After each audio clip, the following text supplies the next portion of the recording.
Hi everybody, I'm Adam. And I'm Jess. And we're Adam Jess Effects.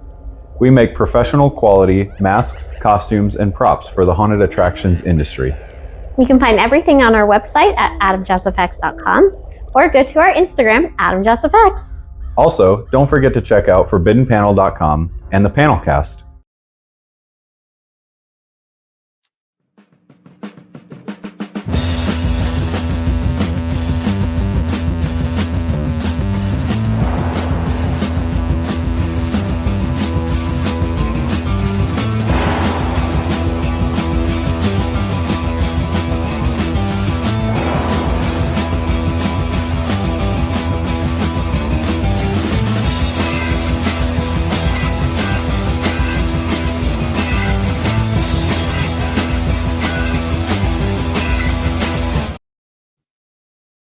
Hello, everybody. Welcome to the PanelCast. Welcome to our live stream. Welcome to these two people. Things about to draw. About to draw. Hey, I'm AJ. Welcome to Forbidden Panels live stream. This is the Father's Day Massacre. Yeah. So we're going to sit here today. It's being June and the first day of June. We couldn't figure out a theme. So we figured, Father's Day, why not do Father's Day and talk about our wonderful daddies or stepdaddies or the horrific stories dealing with all that in between. And Joey sitting here being all judgmental already in the background, ready for his Father's Day story. So I'm not being judgmental. I'm not being judgmental. As you can see, we're live in studio with Joey. Joey actually made the drive. So congratulations. Yeah, I made it alive. And we're here with Justin. How you doing, Justin? I'm good. All right, so why don't we get started with what you guys are working on? I'm going to go ahead and bring in the secondary camera as soon as I can find it. In the meantime, Excellent. In the meantime, tell us about what you guys are working on.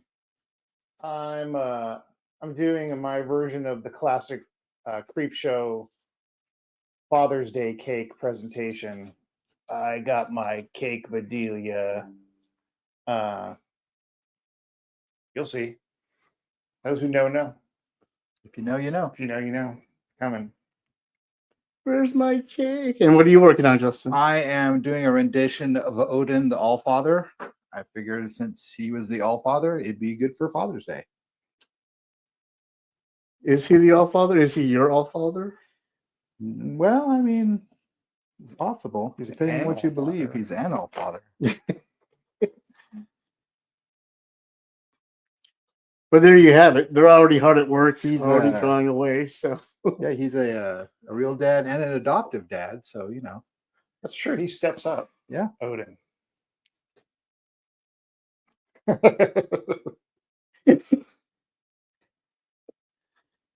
And here we are.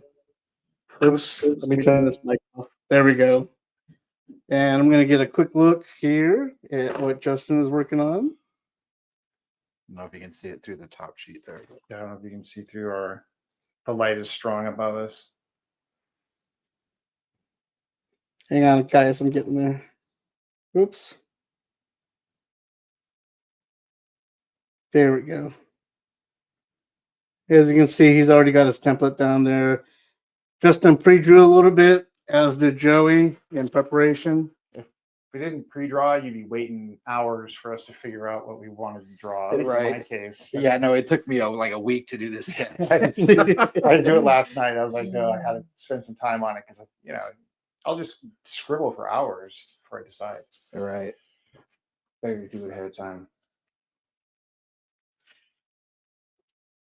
That way you just get to watch the fun stuff. Exactly. Instead of suffering through it. Yeah.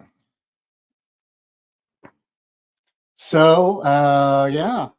Father's Day. Father's Day, even though it's not June yet, but we're going to. It's almost June. Close enough to Close June. enough. Close enough for our purposes. Right. So welcome into anybody watching, any listeners. We do take chats and stuff. If you want to chat at us and talk to us, hop on into any of the chat rooms on any of the stations you could be watching this on. We are streaming live on the Facebooks and on the Instagrams and on Twitch. So yeah, there you go. There you Yeah. go. So Father's Day, huh? Father's Day. What's your experience been like on Father's Day, Joey? I mean, recently or just Just in traditionally? general. I always had a good Father's Day. My dad and I had a good relationship. I was always fond of it. Go out and get him stuff, get him something, take him out for pizza, you know. Yeah, that was often what we did for Father's Day once I got to be an adult at least. Let's go play pinball, get some pizza, hang out. Good Yeah. memories. Good Good memories, times. always. Yeah. Oh yeah. Your father's still. No, he's been gone for 10 years now. Hmm. Man, yeah. So now Father's Day, I just let it go by, but I think about it, So, Does it bother you? no, Sometimes it's 10 it- years now on, it doesn't. First two Father's Day were tough. Now it's okay. Now it's just Yeah. Yeah. more happy memories than anything. Yeah, exactly. And I, now I get to ignore everybody else and having their Father's Day, and I can just do what I want to do, which is nice, That's cool. I guess. How's your brother Josh? How does he deal with it? I don't know. I mean, probably about the same. It's been about the same amount of time. I suspect that it's easier now for him. He has our stepfather though to take the place, Hmm. around, so he can actually do Father's Day stuff. Although I don't know if he does. We'll see. I'll call him up and ask. What are you doing for Pete? To have him call into the show, tell us what he's doing. Tell us your secret there. I suspect he's probably playing Fallout right now. And Justin, Yeah. your Father's Days. Oh, pretty much the same. We always did family stuff, and actually, usually my dad would grill.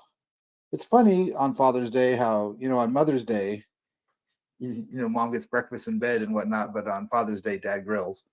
But Got to manage his own day. yeah, but yeah, it was always pretty good. We'd usually go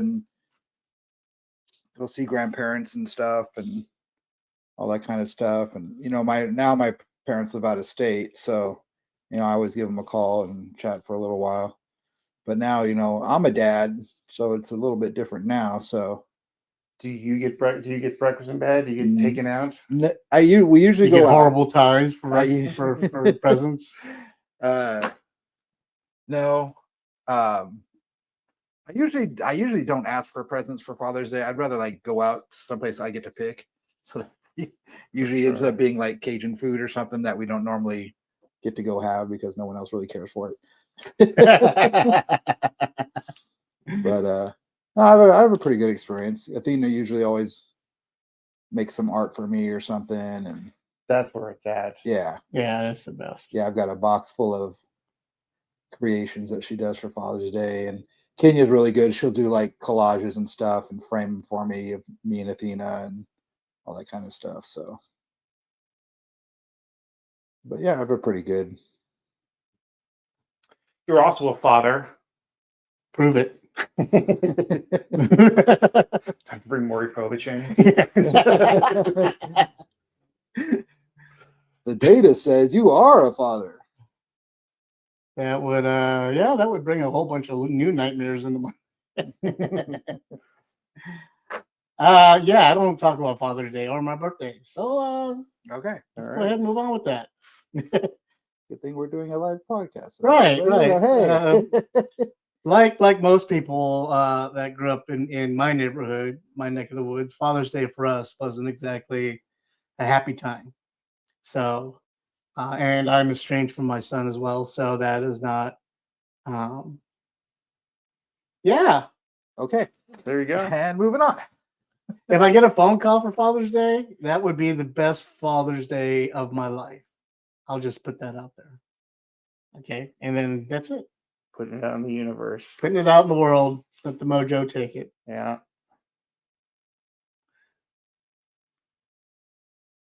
So I see that. So both of you guys are using a light board to ink with. You're using pencil to trace, and he's using micron inks to ink with. Why the difference? Well, I'll go to inks eventually, but I don't trust myself to go right to ink. I make too many mistakes. Same reason why I use the whiteboard and prep ahead of time, because otherwise it would just take me too long. So, Mhm. and I don't trust going right to ink. It's just a comfort zone thing. Afraid to mess up and have to redo it all over again and whatnot. Exactly. Yeah. I only have so much white ink. That's racist. When you're next to a white inker. His name is White, His guys. name That's is what I'm White. saying.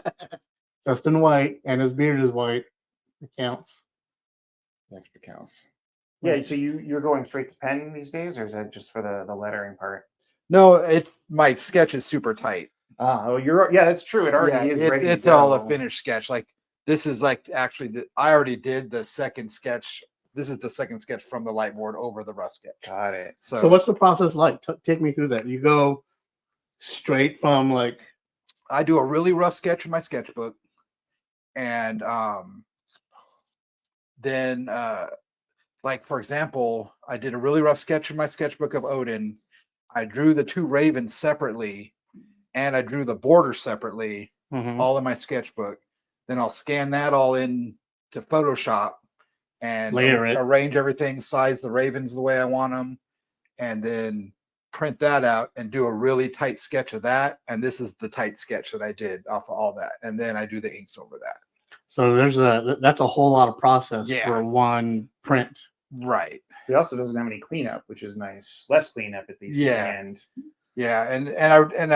I really like putting everything into Photoshop first and getting the sizes right and everything.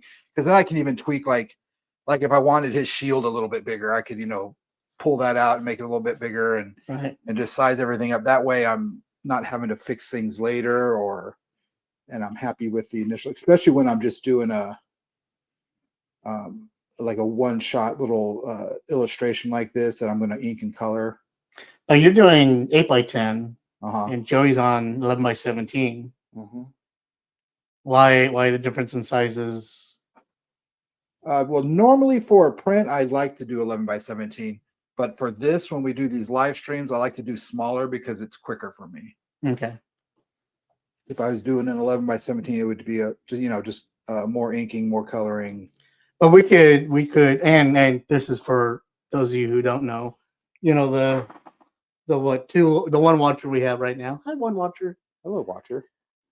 Watu. Yeah, watcher.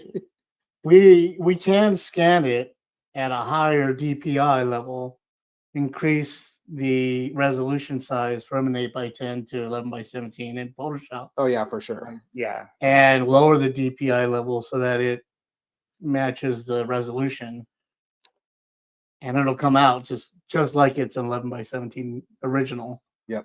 Yeah. You would not know. But it's better if you work off. In the comic book world, we work everything on 11x17 and then shrink it. That way we have more detail to begin with. And it's better to have more detail and shrink it down than to need more detail and enlarge it. Blow it up. Yeah, it's easier Because then it gets pixelated and it's all just It's much easier to draw big, especially when your eyes start getting bad. right. It's easier to get down there and You draw. see the three of us with like- spectacles on. Right. You want to draw big and then have it shrink. Yeah. These are all things I had to learn. I'm not an artist at all. I just write things and yell at them to draw things. And so over the years, I've had to learn in order to help speed up processes and Ink. editor and do all that stuff. So yeah, I had to learn how to digitally ink, and I really want to learn how to do it freehand like you guys are doing.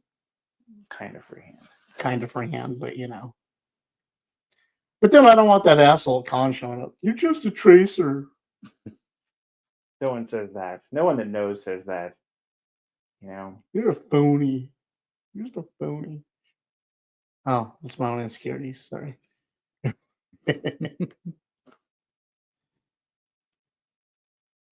Yeah. So there goes that. So you guys have any favorite stories you want to tell about Father's Day? Do you have a good one, bad one? I don't think I really have any Father's Day stories. They were all pretty. Standard. Yeah. Yeah. What's the best one as a father you had, Justin? Well,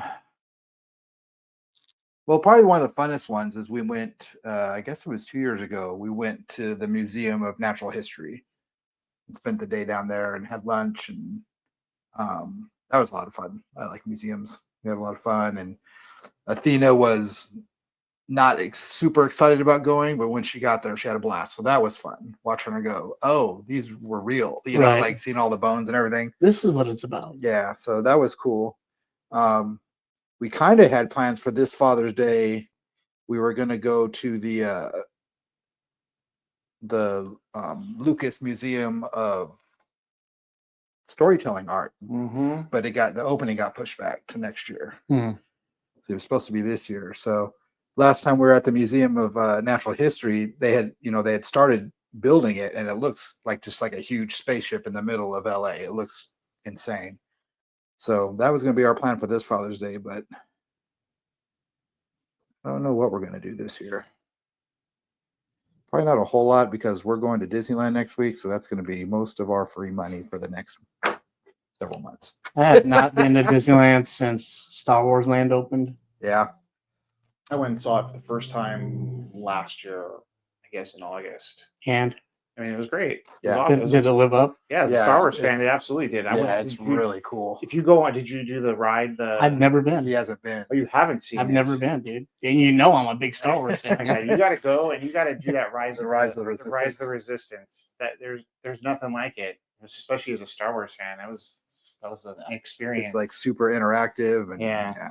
That's one of those, like, for me, that's one of those. If they made a Make-A-Wish Foundation for old people, that would be on my list. That's the phone call and going to Disneyland for Star Wars Land. Yeah, it's pretty good. I mean, it lives up to the hype. And what's cool about it is all the cast members in what's it called? Black Spire Outpost? Is that what the Disneyland? yeah, something Yeah. like that. They are all in character all the time. Yeah, I saw a Wookiee out there. Yeah. That was cool. Hello, cheese. Hello, cheese. Oh, cheese. Like Athena, last time we went, Athena made a droid. She made a little BB unit. That droid Super factory cool, shop dude. is cool. And it works just like the real BB. It's like rolls around and Really? and you can buy different sound chips and put them inside, and so it makes different sounds. And Do you have to remote control it, or yeah, it's remote control, dude, and it rolls around just like BB-8. It's crazy. It's all the head's all magnetic, so it just floats on top of the ball. And yeah, Or our droids. in our hands? Yeah. that's true. Droid. Speaking of which, did you finish Andor? Not yet. No. Oh my god! I've been creeping forward You're and killing forward. me. I know. No, I haven't yet. I There- watched a couple more. I mean, I watched one last night. And I watched another one earlier in the week. Where are you at? I think on 10 now. You're gonna watch 10? I'm in the middle of 10. Oh, okay. Yeah. So it's the Clea and Lucian backstory. Yeah, that's exactly what it is. That's exactly what I'm right in the middle of. Yeah. So good. I'm Yeah. I'm on episode 6 of Oh. Last of Us season 2. Have not watched Andor yet. Man, the further it gets, the more It's it cements just how amazing it is. for a prequel. It is like a masterpiece of Yeah. like. Here's Well, a they had to. They had this big thing that they had to fulfill, like, because they said they buried themselves. They were like, "Look, we're going to make this tie into Rogue One." Mhm. Oh shit, we ain't got that much time.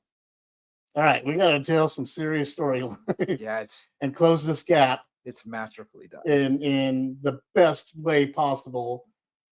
But at the same time, all of our Disney ventures have turned to crap. So we need to do it well.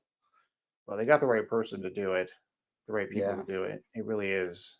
It's pretty damn good. not just good Star Wars, it's good TV. Yeah, it would be a great show regardless if it was Star Wars or not. But the fact that Star Wars makes it even better. I can't wait to watch. I haven't watched it yet. People, hopefully people can hear me. And there's a great K2 episode coming up. That's the next one, I think. Yeah, they I don't want to get into it. Yeah, it's coming. I I think that's 11. Yeah, I think so.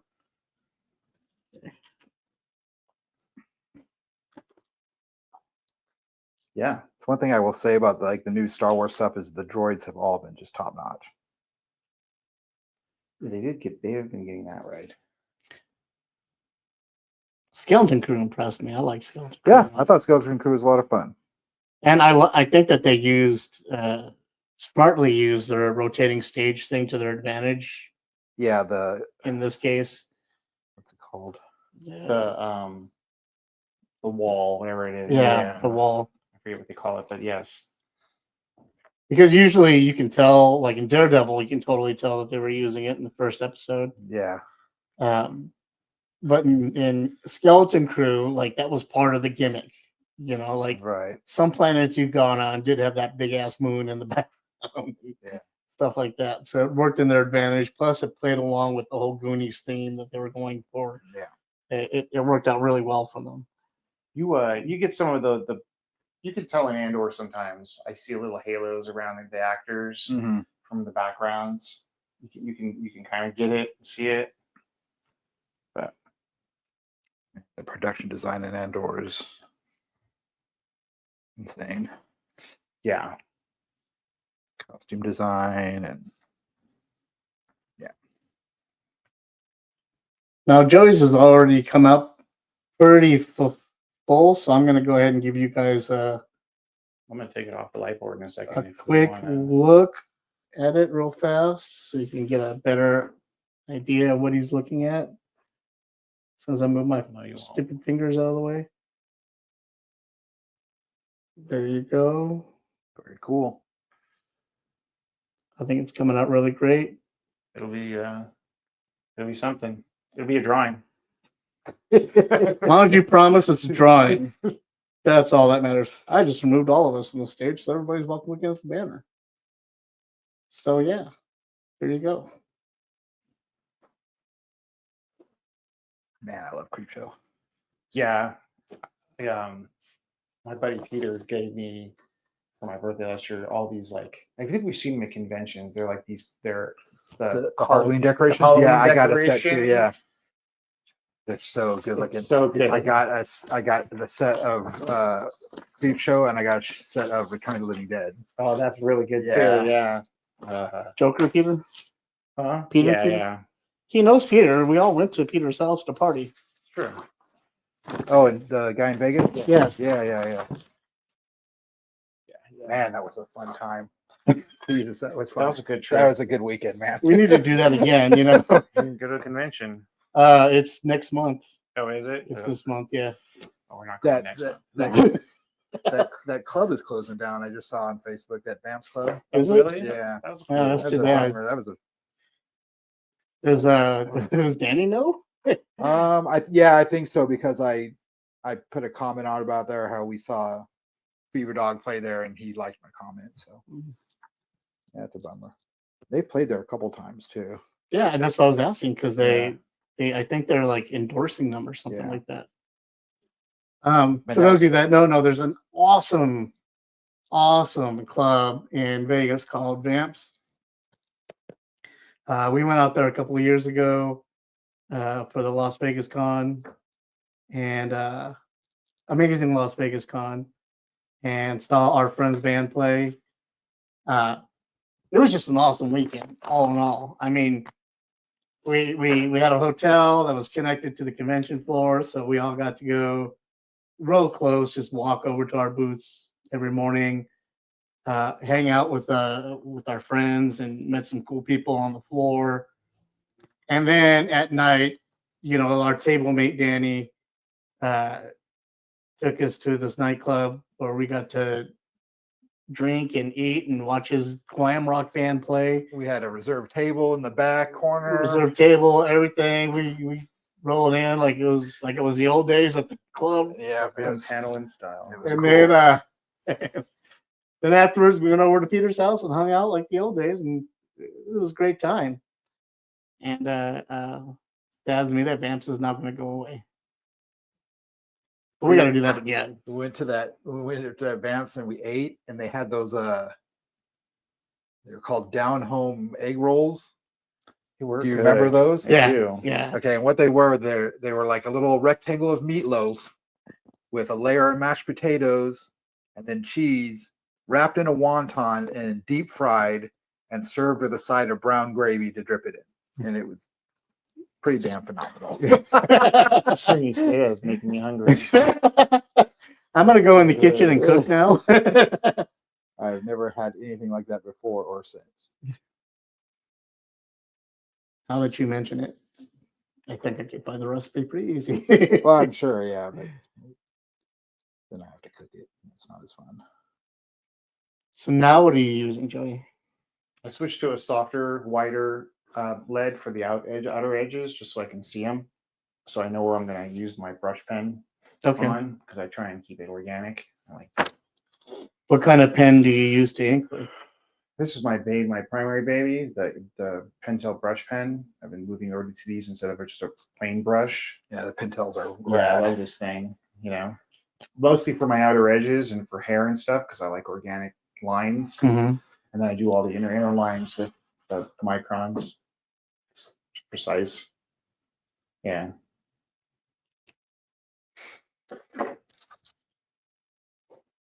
I'm just learning. That's Yeah. all. Yeah. Well, there's like a little thing for everything. That's the thing through the years I figured out like I like this, I want Little this, tricks I and want this, I yeah. want this. Yeah. Part of being an adult artist. You know what you want, what you like. Excuse me, adult artist. No, I'm just saying when I was a kid, like I would just use whatever I had in front of me, like Yeah. number 2 pencil and some line paper. Right, And then, like through the right. years, you're like, well, I want that. I want to try this. Yeah. And If also you- being adult, you have the money to buy what you want. Yeah. You're not really an adult until you get these. Okay. The arthritis gloves. Oh yeah, now I've got one for my when I use my Wacom tablet Yeah. Keep it from from sticking. I- my hand. I destroyed my other tablet by not using one. Yeah. Really? It's just got so many scratches and like grossness because just years of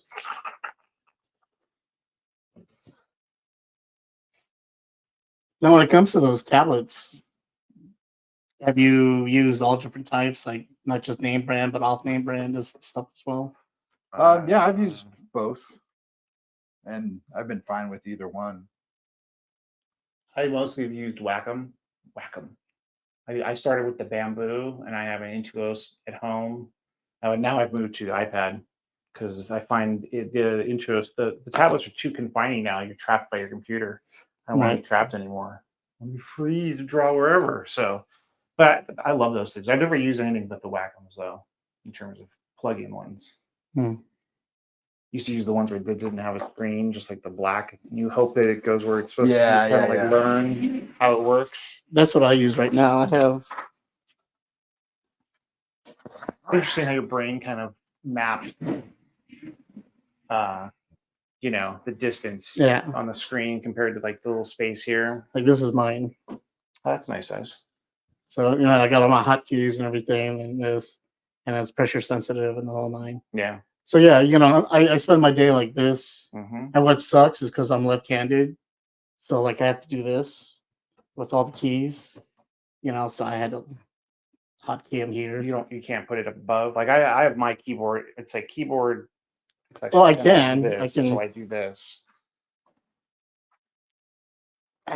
Yeah, it's kind of like that. Yeah, much, but- much smaller keyboard. Yeah. See, for me, like, I have to work around it like that.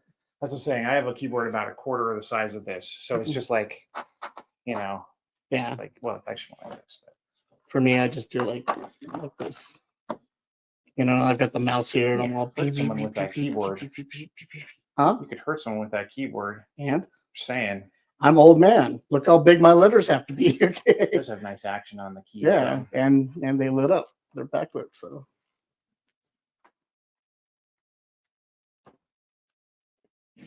But yeah, I use my tablet here is a UG, in case you were wondering. This is a very big one. Very huge. Do you feel pretty comfortable inking with it? Oh yeah, I Yeah, got no that's about problem the size inking. of mine, I think. I have no problem inking with it or anything. And I'm so used to the not looking at what I'm drawing by now. You know, it's just habit. It's good. Good when your mind figures it out. But I want to get one of these to ink with. I just need to learn the format, learn the program. I just recently switched. I'm trying to learn Procreate because I'm usually a Photoshop person, Same here. but I'm learning Procreate on this. Just forcing myself to. It has limitations. It's fine. It's good for like sketching, scribbling. Not so good for coloring and stuff though. For my case, I have too many layers. I use too many layers. It's not very good for that. That's where my issue is control shift and getting all the keys in real fast. The And key is to get your hotkeys. You make all your layers, but then you have to like learn to squish them too. And I Right. don't. or like and for me sometimes I'll shift tab or shift click just to get the straight line real quick or whatever I'm doing, and you can't do that with Procreate.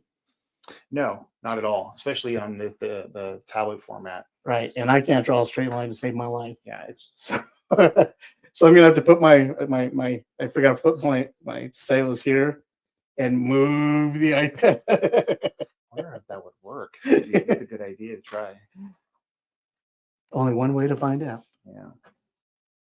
Yeah, I don't know.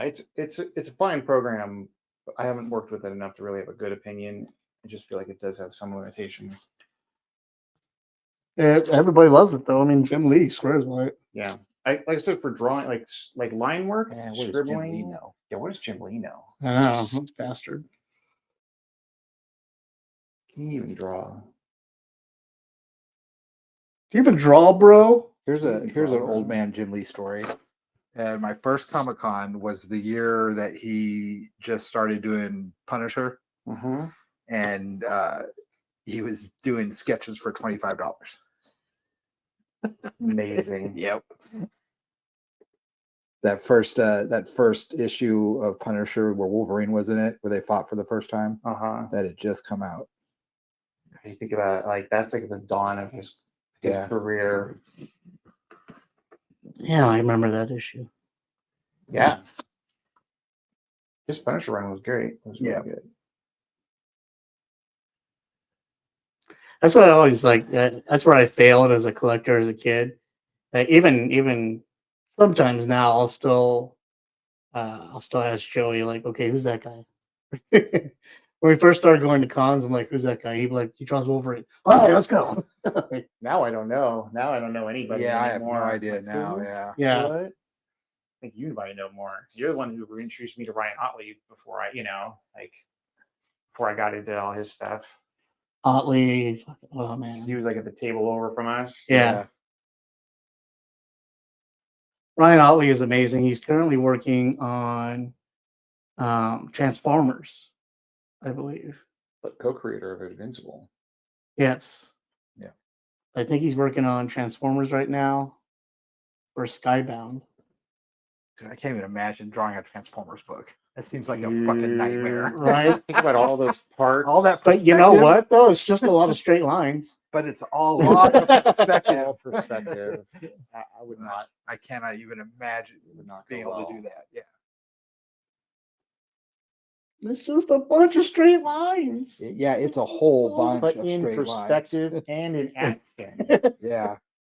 You see, I'd be lucky if I could draw one Transformer from one angle once. I'll be lucky if I'm able to, like, in one day, get the Transformer symbol inked properly with shadowing. But you guys saw that video I sent you of the guy inking or drawing Devastator. Mm-hmm. Yeah. Yeah. Oh my god! I sent the guys Insane. like, and he had, it was like a wall of wall canvas he was working on. He was just drawing all the details and Yeah. Devastator, and it was disgusting. It was, and I mean that in the most complimentary way Right. possible. It just wasn't right. Yeah, high level of detail. And Yeah. Yeah. it takes a certain kind of artist to be able to do that. But plus, he also had, like I said, it was like a 6-foot tall mural space. So Right. Yeah. he can nail that detail with ease without too much eye strain, unless he's nearsighted or farsighted. Then It's like the size of pages that like Jeff Darrow works on. Yeah.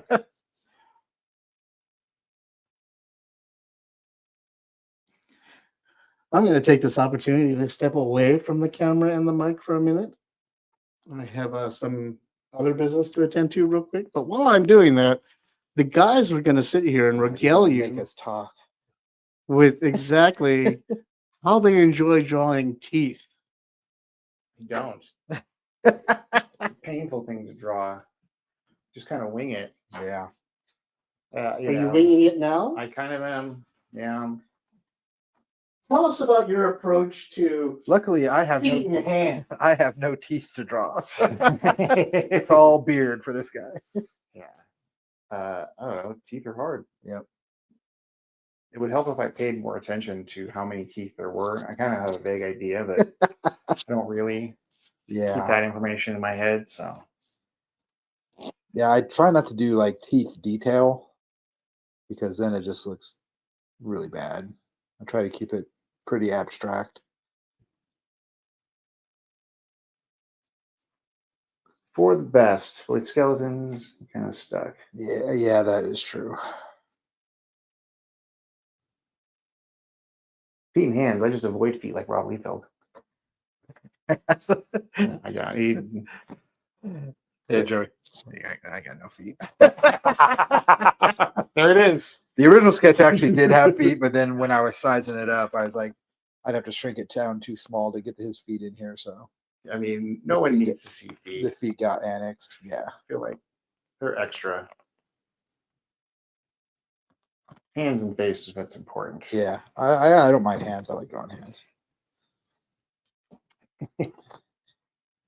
I mean, Magnolia avoids feet pretty much all the time too. So Yeah.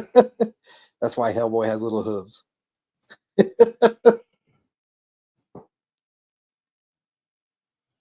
Draw the parts you're good at. Yep. There's gonna be a lot of black on this. That's pretty handy though. I'll sling a lot of black on it.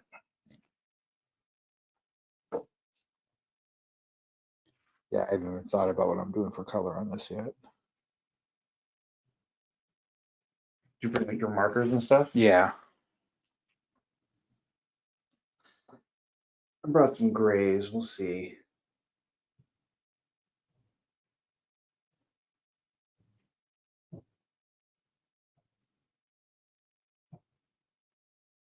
That's a nice thumping down outside. What is that? I don't know.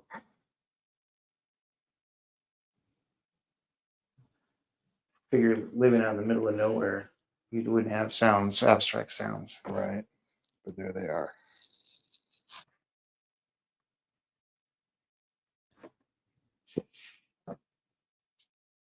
So you've been watching anything else? No. Let's see. Murder Bot. Yeah. I haven't watched. I just watched the first two. I haven't watched any more yet. Oh. I think there's like 2 more out now. No, I've been watching like garbage. Like, well, I mean, I like cooking shows. So I've watched there's that 24 and 24. Have you seen that? No. That's pretty great. It's a big cooking competition show. That's cool. Yeah.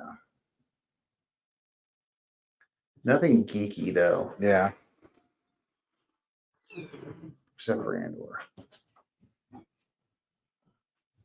We did watch an older movie. I think it was like 2017 called The Little Hours. And it has like every funny person in the world in it. It's Aubrey Plaza and Fred Armisen and John C. Reilly and Molly Shannon. But it's about like nuns in like the 1300s. But all the language is like modern. It's really, really funny. And it's kind of hard to describe. It's really dirty. And It's also got Annie from Community in it. It's got a lot of great people in it, but it was pretty funny. But I'd never heard of it.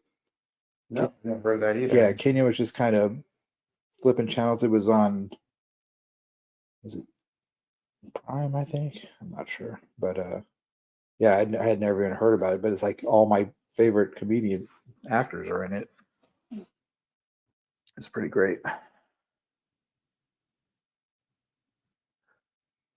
Yeah.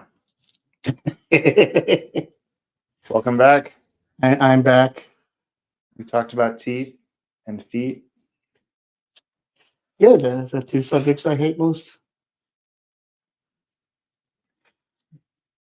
Why don't we hop over and see how Justin is doing right now? It's going pretty good. I got the lettering done and the borders done. I'm working on the All Father himself right now. Got a quick peek at Joey and his face. Now we're over here at Justin's.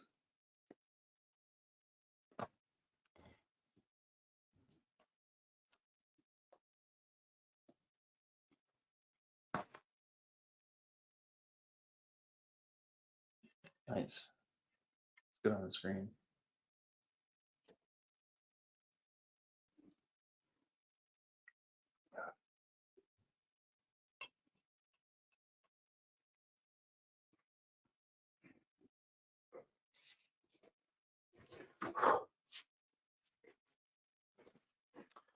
Oh, Everything looks awesome. looks something like the present to ink. Let me unplug myself.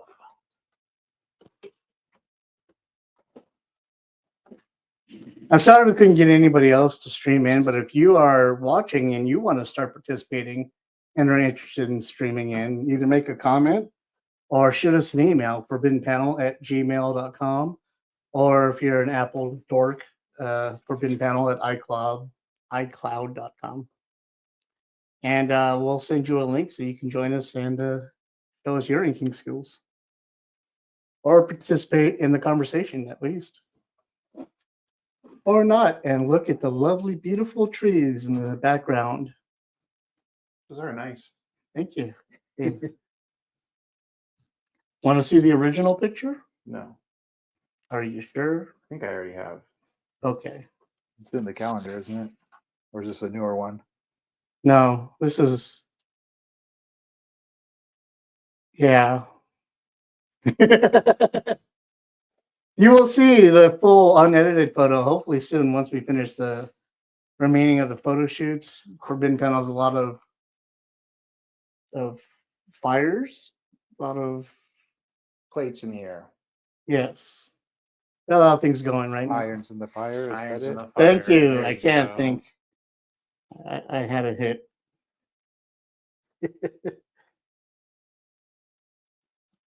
Very melted away. Speaking of which, why don't we discuss some of our upcoming projects while we're here? Because I could use some of our audience's help. We are coming up with a new, the ice bucket challenge that's going around, the ALS challenge to raise awareness for, was it muscular dystrophy and all the different other causes that are out there. So we wanted to do something as well. We're going to start doing the blood bucket challenge to raise awareness for the Undead Lives Matter movement. So if you would like to volunteer to be zombied up and have blood poured over you for our blood bucket challenge, please contact me again, forbiddenpanel@gmail.com, forbiddenpanel@icloud.com. I am totally serious. We are getting things working on this. Is it supposed to be like Flashdance? You pour the blood over you? Something like that, but more of like, Ah, yeah, with blood pouring all over and see. stuff. And a lot more fun, I guess. Okay. As a zombie getting blood bucketed, you will be able to challenge your own friends and other people on camera too to do the challenge. So if you're interested, hit us up. Hashtag draw till it bleeds. And let us know. Joey, are you allowed to talk about what you're working on in public? I mean, with I can. FP? I'm working on a sequel to Man Called Kraken. I think I've already talked about that. Have you in public? Have I don't know. I am currently working on and plan on soon to be releasing via webcomic the sequel to Man Called Kraken. If you guys were able to see his extremely colorful and wonderful, just drawn great. I love the comic. I love the fluidity I'll within, show you some of it later. I brought it with me. within some of the images and the storytelling and everything of his book, The Man Called Kraken. He like swears by it everywhere in his own shameless way of self-promoting, which he deserves. All this book is great, and you should be reading it. If not, hit us up. But he's working on the sequel to the book. Pig Truck Blues. And are you writing and drawing solo this time, or is Writing. Sean working? No, just all me. Writing, drew it, inked it, colored it, lettered it, bled on it. Excited for it? Yeah, still excited for it. Okay, as long as the excitement for your project lasts throughout the project, Oh, it comes and goes. you're gonna have highs and lows, Yeah, man. But as long as I've at the had end of the some- day, you're like, It hasn't been that long. It was a few weeks ago that I was like, oh, to hell with this thing. To hell with it all. And I was ready to burn it. right. No, it's good I didn't, but you know, I mean, you could still burn it. I would cry yeah. as your editor, but But it does get frustrating sometimes, especially on long-term projects. It's hard to keep the focus, keep the drive on it, keep the enthusiasm. It really is. Justin, You? you have no projects currently, correct? No, I got a lot of stuff In the real world. in the world that's taken up a lot of my time, so I don't have any long-term projects going on. But doing stuff like this is great because it keeps me drawing something. And then I've also been working on my shots from the studio articles. So you guys can see those on the Forbidden Panel website. And Which is about due, sir. yeah, I'm about overdue for my next one, but I was busy working on this as well. So. But Good excuse. it is. This time. But yeah, actually, my next one will probably be showing like a lot of the process for this, maybe.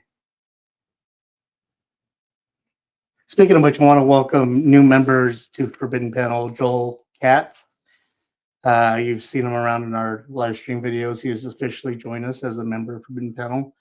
He will be helping us work on some of the podcasts and some of the live events that we're going to be going to, conventions and whatnot. And you'll be able to find his artwork and stuff soon up on the website. We're also going to be having a lot more of our own artwork, including this stuff, to be available on the website soon. That should be cool. And our second newest member, Mr. Stephen Duran, Richard's son, has decided to join us officially. So that's great. He's going to be writing new gaming articles and columns up on the website, as well as helping us out more in the background. But yeah, a lot of new stuff, a lot of cool stuff coming from us. I'm very excited to see it. As excited as my old ass can get before passing out and having a heart attack. This is great. Right. Thank you, God. I finally got to see the sailboat. Dead. Dead. I may have some commission work coming up that I will share with everyone if it comes through. So hopefully that will bring in some funding for me. Nice. Father's Day. You have a stepfather. I do. What's your favorite stepfather movie? The Stepfather. Terry O'Quinn. That's like the there's nothing better. It's like okay, that's not true. There are stepmother. Never mind. Staying with the stepfather. I was like, Well, we missed Mother's Day, so we can talk Mother's Day, right? We are I was thinking literally about Hellraiser and I'm in the like, that's middle great of stuff Mother's for Mother's Day and yeah. Father's Day right now, so we can talk both. Yeah, I was thinking Hellraiser, but that's a great stepmother yeah. movie. Yeah, But and Father's Uncle. Day, yeah, well, yeah, dad, and uncle, but And uncle dressing yeah. as a dad. Father's a great step. I'm my own grandpa. Trying to think of another good one though. There's got to be.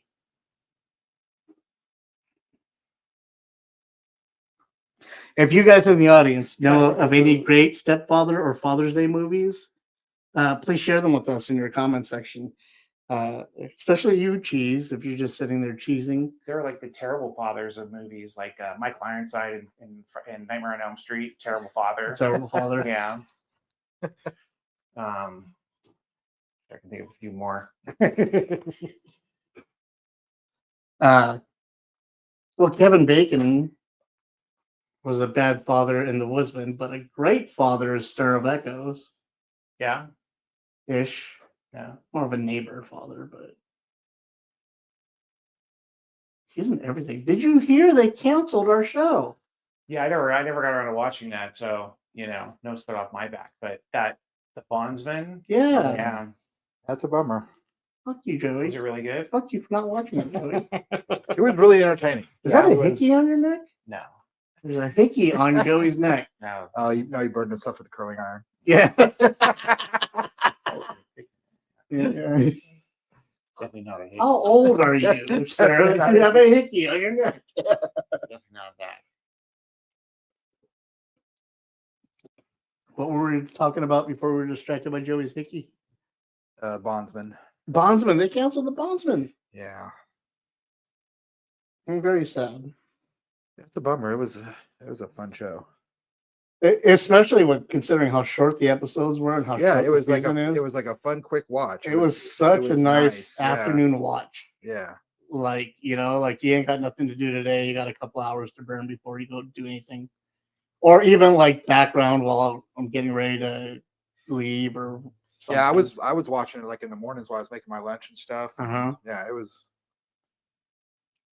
just a nice movie. If you haven't watched it yet, The Bondsman, which is on Prime right now with Kevin Bacon. We reviewed it in one of our earlier episodes, and it got canceled, but it's still worth watching. It's a fun watch. yeah, we literally just watched it right before it got canceled. Yeah.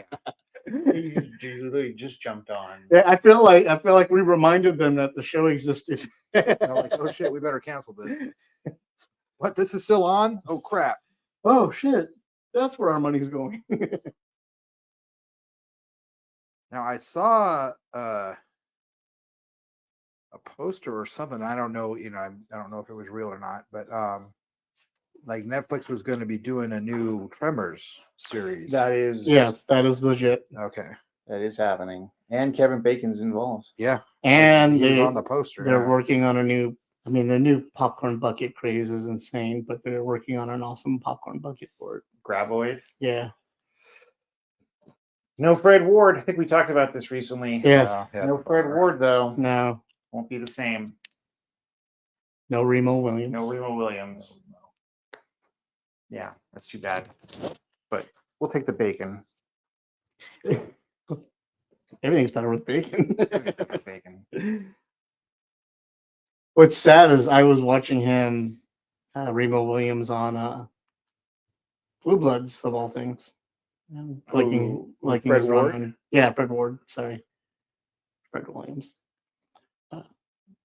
He was doing good on Blue Bloods. I didn't know he was in that. Not a major role, but Still. cameoed every now and then. Like a small reoccurring type thing. Yeah. I feel like I'm the only one that watched Blue Bloods. For some reason, everyone thinks it's a political show, but I didn't see it that way. Propaganda, man. Propaganda. That's good. I'm going to use that. Thanks, Sean. I didn't make that up. I stole that too. So feel You're free. welcome to it. Yeah.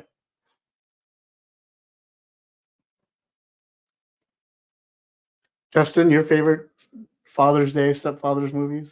Probably, yeah, the Stepfather. I imagine that's like the quintessential bad stepfather movie.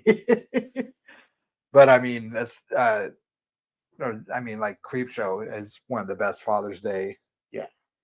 I guess episode or segment. Yeah, that's great. I mean, seriously, for my money, it doesn't get much better than Creep Show. I've always been. I mean, I'm a horror fan, but I really love like horror comedy, Return of the Living Dead, Shaun of the Dead, Creep Show, all that stuff. It's really Like a where worm. Yeah, it's really where my two interests really collide. it certainly is. And that's something I realized kind of recently. It's like, wow, I really love like horror comedy, even more so than like straight up horror. There's not a lot anymore. There's not a lot, and it's really hard to do. And the ones that are they're just super ridiculous. Like you Yeah. can't even enjoy it. Like I don't mind the Wayans brother movies. So the scary Oh, movies, Yeah, those are great. those are great because they were pantomime movies, or Yeah. parody movies. You know, like It's like Airplane, but yeah. yeah, Hot Shots. You know, Yeah. Like another good one is Freaky with Vince Vaughn. yeah. Freaky was great. That's so good.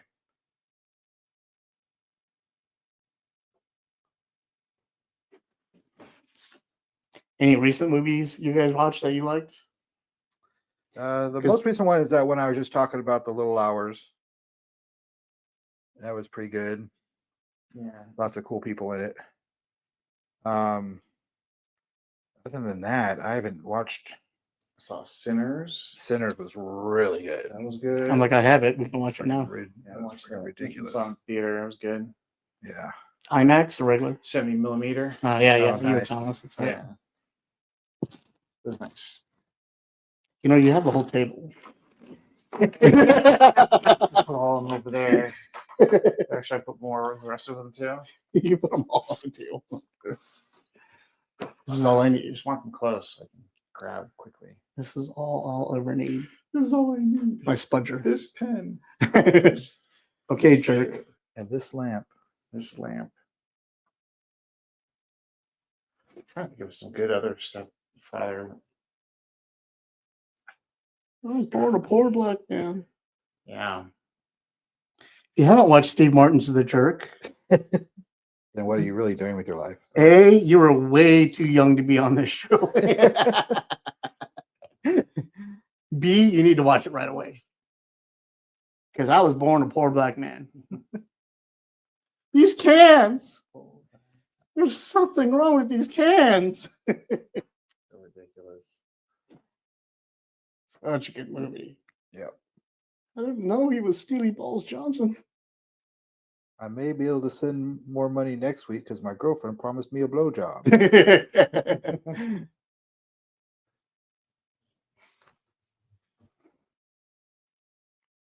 I don't know if I've seen anything else. Have you seen anything good recently? Me? Yeah. Yeah, nothing. I keep meaning to go see, like, I want to see the new Lilo and Stitch. I want to go see. Oh, you know what? I watched Until Dawn. Oh, yeah, was that good? No. That's the one with the repeating. Yeah, thing, like yeah. they die every day and they got to survive until morning. Yeah. It would be better if I didn't just read a book that was exactly like that, Hmm. and if they didn't show everything in the trailer. Man, I am so sick of trailers showing everything. It's just out of control. It really is. I sit back. I just watch trailers all the I- time I- just to. And I feel like I've watched the movie. I don't need to watch anything else. Way too often. I stopped watching trailers. I mean, I watched the teaser, but then I just stopped because I got sick of like everything just getting spoiled. Until Dawn was great because it showed every. So you have these 5 people. I believe it's 5. No, sorry. Maybe 5, maybe 6. They're a bunch of couples. And somehow they end up in this house. They drive through this rainstorm and they end up at this welcome center in this random town. And inside this welcome center, it just turns out to be a house. And inside this house, oh, well, look how it's a cabin in the woods. You know, Yeah. it's half the house is buried underground with windows, which was weird.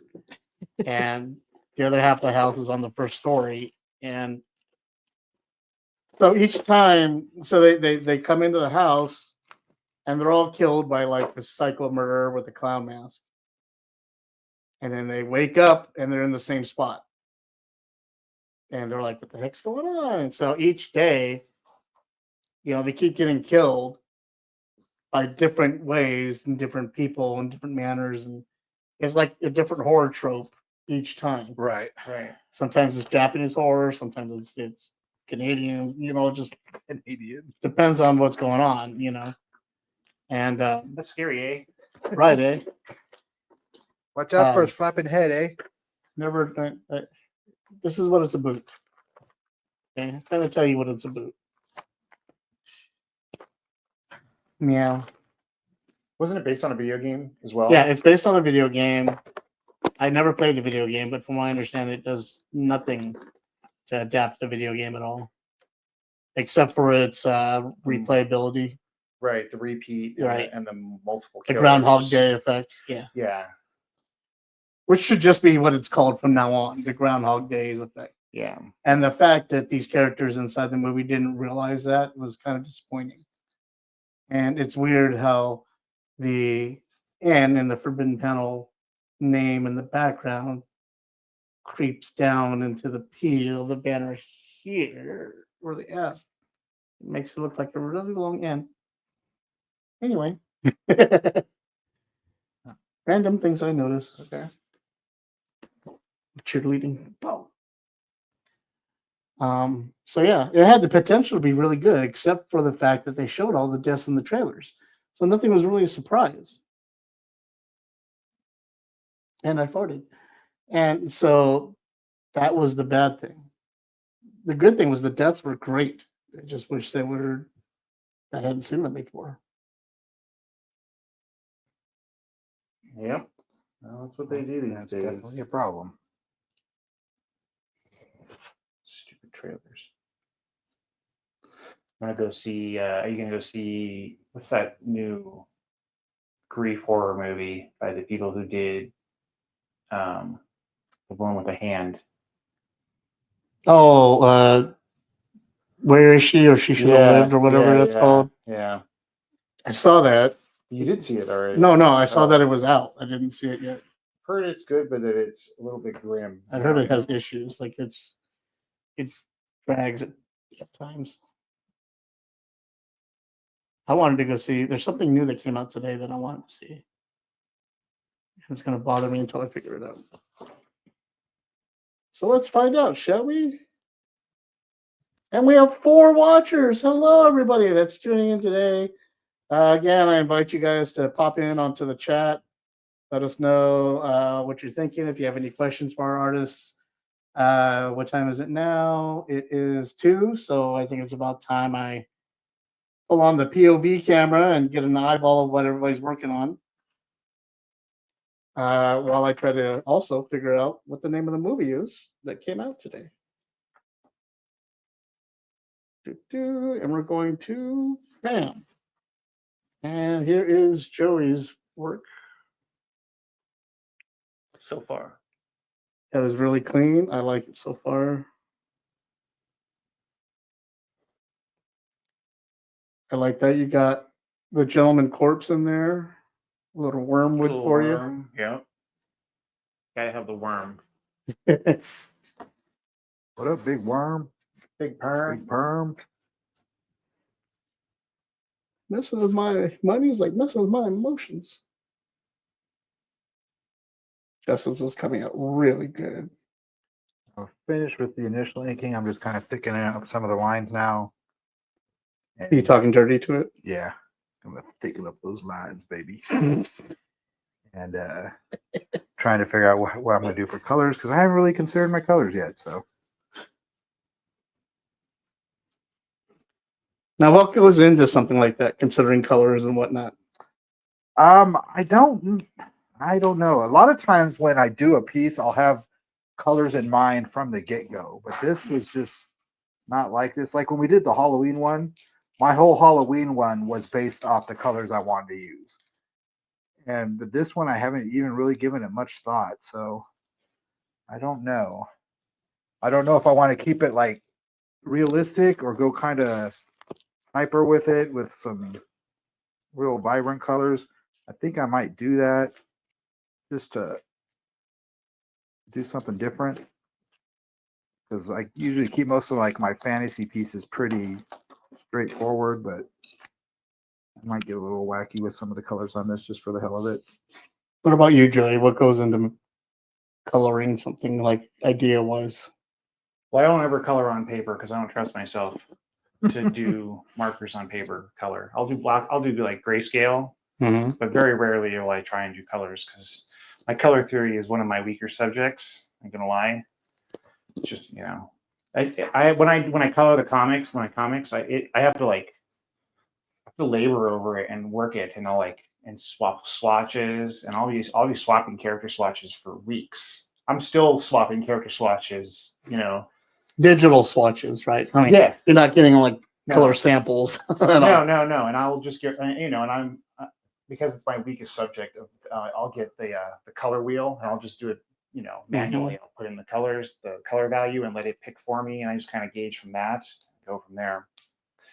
Never been really good with But you're happy with the results. in the end, eventually. Yes, it takes a while to get there though. Yeah. A lot of, and that's just with you writing it and creating everything on your own. What about input from like when you're working with Sean or anybody else? Makes it easier when other people have opinions, of course. Right. And if someone says something like, I want this to be in a blue tone, or I want this to be earth tones, well, then that's different. Then I have a guide and I can work from that, And I know, like, my comic, I want it to be very colorful. I want it to look like action figures. Well, that means that, I can use a lot of primary colors, things like that. So guys, having an idea ahead of time helps. Having another person give their opinion certainly is always easier. You and Justin both kind of use the same ideas when you're doing coloring and ink, and that you both have very bold black borders behind your color inks. And why do you guys do that? The art style I like. Growing Yeah, up. same thing. I think me and Joey have a lot of the same art influences. Yeah. Arthur Adams, Alan Davis, Yeah. a lot of that. Mignola. A lot of like bold black outlines, very like coloring book kind of looking. Yeah. It's always been the style I like to draw. And Yeah. I've tried to draw without to remove, and for certain pieces I've done it, remove the outside, the holding line, but And just have things separated by color. it And doesn't really feel the same to me. I love that line. So do I. I love that thick black line. Yeah. and I I love love it when it. people can do it, but I don't like when they just use the colors without really line work in it. And I love the way it looks when people do it, but I never really love it when I do it. Yeah. I love that's what I liked about the new like Invincible and the new Justice League movies, because they were using that heavy thick line, black line around it. Invincible certainly does that. Yeah, well, Otley and two of my favorite artists use that same style, and that's Oming and Otley. Yeah. Yeah. And they're very both heavy into that, and I love it. Yeah. Because for me, when I was growing up doing coloring books, Yeah. all my everything in the coloring book, I had to outline with the black crayon first, because that told me where to draw into. Yeah. Like that was my border.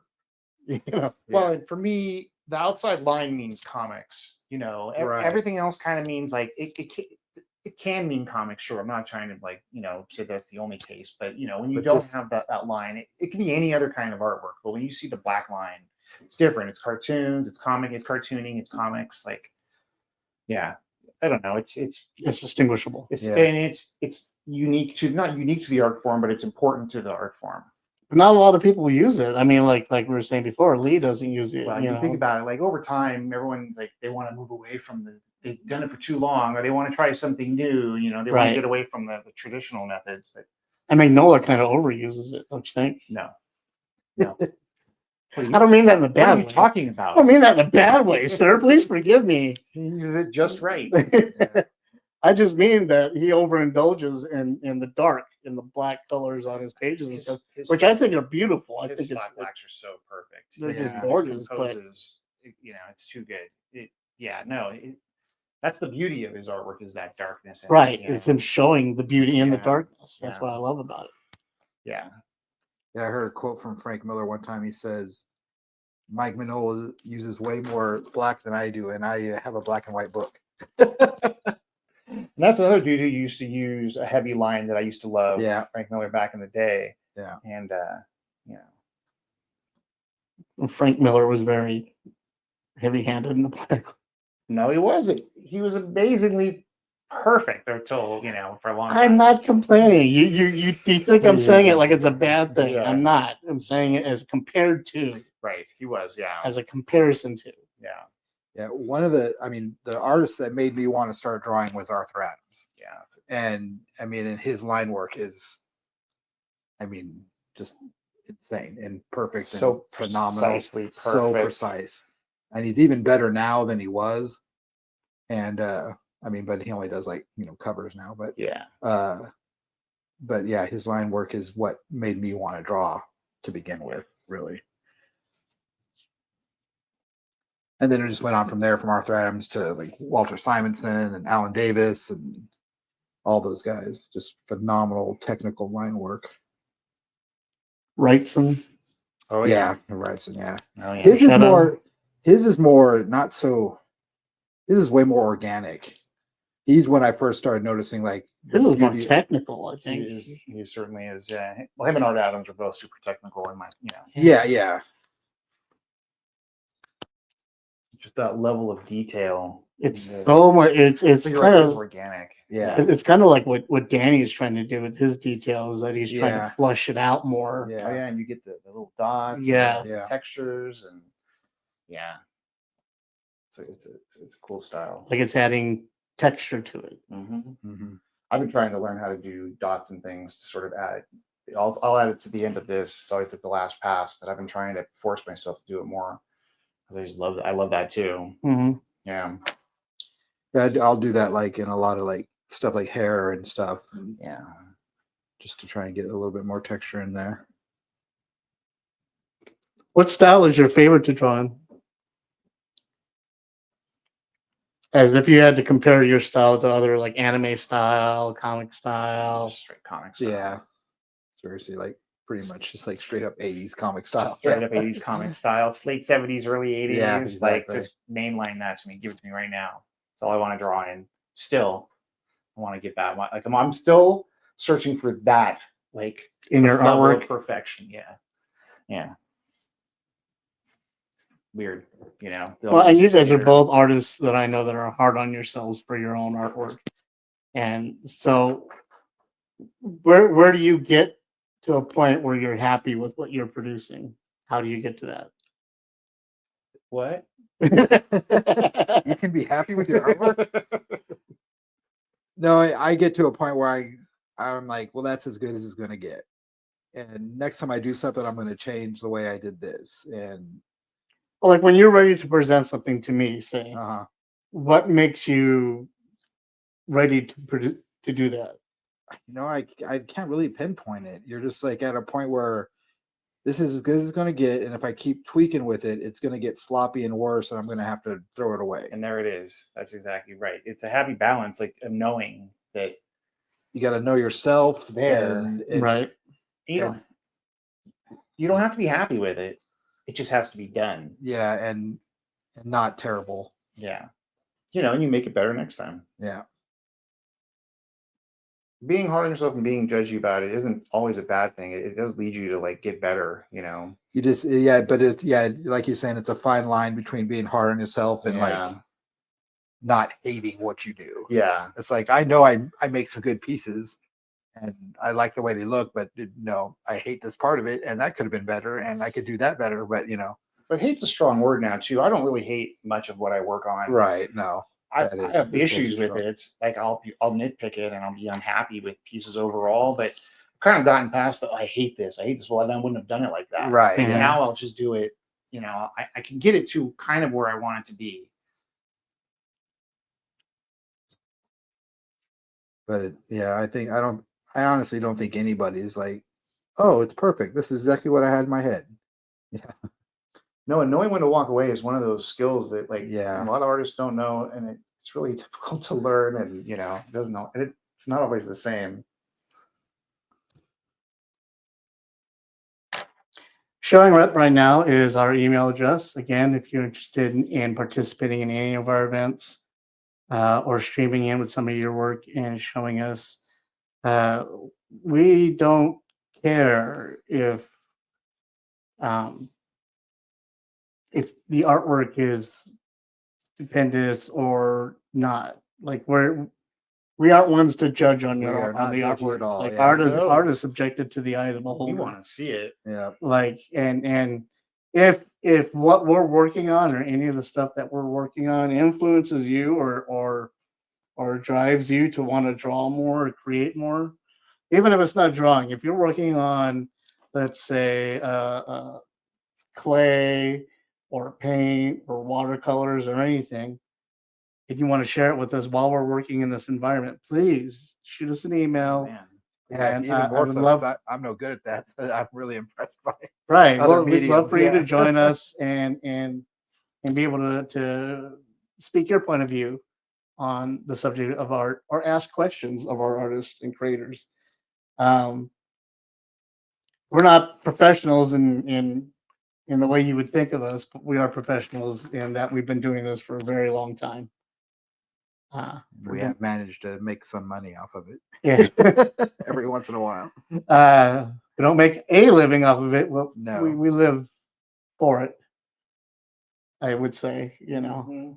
I love doing this kind of stuff, and I love being with you guys while you're doing it. So I can only imagine uh, inviting other people into our world. So please shoot me an email, and let's get you in here. So moving forward, Joey, when did you get so gray? I started getting gray when I was in high school. I mean, when I first knew you, I probably had gray hair already. Just it wasn't that much. And then, you know, in the last 5 years, it really kicked in. Turning 50 will do that to you, man. Again, you have this whole table. But I just want the stuff that sticks to me. Yeah. It's the plastic bag that sticks to your sweaty arm. Yeah. I don't know. I have no control over how gray I am. Just happens. Justin, there's been some confusion over the pictures I've been posting of you with the pompadour and now you looking like a reject from Odin's Garage Band. Yeah. Yeah. That was it 2010 was the last time at that free comic book day. That was the last time I cut my hair.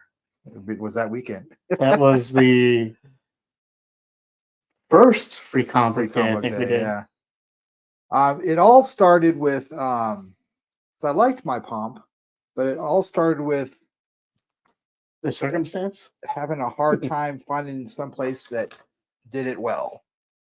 And then I just got tired of getting bad haircuts, so I said, F it, I'm just gonna grow my hair out. And kind of went from there. Hair secrets from Justin White. Yeah. Only on Is ForbiddenPanel.com. mostly born out of laziness. So there you go. I mean, 7, 8, 9 years ago, there wasn't nearly a huge slew of barbershops like there is now. It became Yeah, I was going to ask, how are you going to keep that separated? The hair and that. Sorry, Justin, go oh, ahead. that's okay. The whole barbershop phenomenon is pretty new. So I had a hard time finding good places to get my hair cut. So I just gave up. It is a pain. Yeah, once they started closing down my barbershop, I got out of it. And, you know, started losing hair. When's the last time Don't give me that look, When's motherfucker. the last time you had to go get a haircut? We're going to talk about our hair. Yeah, see, but for me, if I didn't want to go get haircuts, I could either grow my hair out or shave my head. And I live up in the high desert where every undesirable person, I would say, has a goatee and a shaved head. So I was like, I'm just going to grow my hair out. What are you trying to say? Nothing about you. I'm talking about the high desert. There are a bunch of like hillbillies and like I said, undesirables that have that look. You have a And bunch of Stone Cold and Steve I- Austin and I didn't living up wanna- in the high and desert. I didn't is want what to you're be saying. part of that crowd, so I screwed my hair out. It's fair. No, I had my head shaved for many years before you knew me. I've actually got a small tattoo on the side of my head from when it was shaved. But Is it a swastika? it is not. It's a little cat symbol. I keep seeing that TikTok with the guy who gets his beard shaved off before his wedding, and he's got swastikas all on his face and Oh stuff. my And they're God. like, it's from Grey's Anatomy or some shit. Oh, right. And he's like, "Why'd you shave my face? I'll sue you." And all his friends are like multiracial. Oh, I saw that they did it like as a joke. They shaved his beard off. Yeah, like, while he was in a coma or some shit. Yeah. Yeah. And they're like, "Uh-oh." That's why he had a beard. And his Hispanic wife came in, fiance was like, "What the hell?" Racism. Oh, wacky Nazis. You hiding any tattoos under your beard? Yes. I'm hiding tattoos of my other chins. As I said during the interview with Gio, I have a tattoo. I have a chin here, and my chin has a backup here, and that backup is over here. I'm Korean. There's lots of chins in me. You have great skin. Thank you.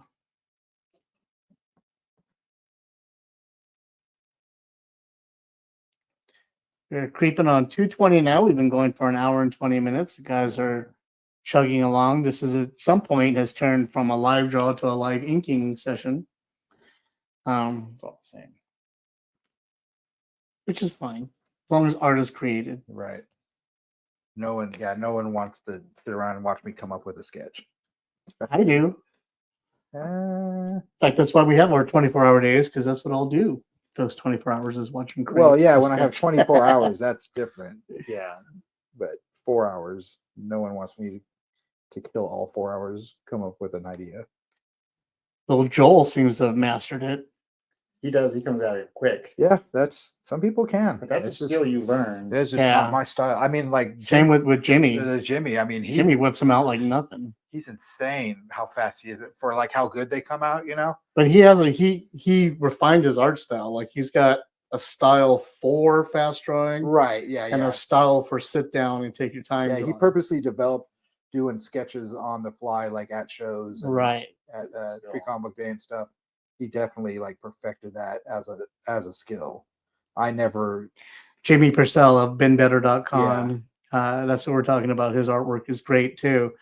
His web comics are funny and great. A little political sometimes, but sometimes we need it. But his skill to ability to just draw on the fly like he does is admirable, and I hate him for it. I have no ability to draw, but even my stick figures take me some time.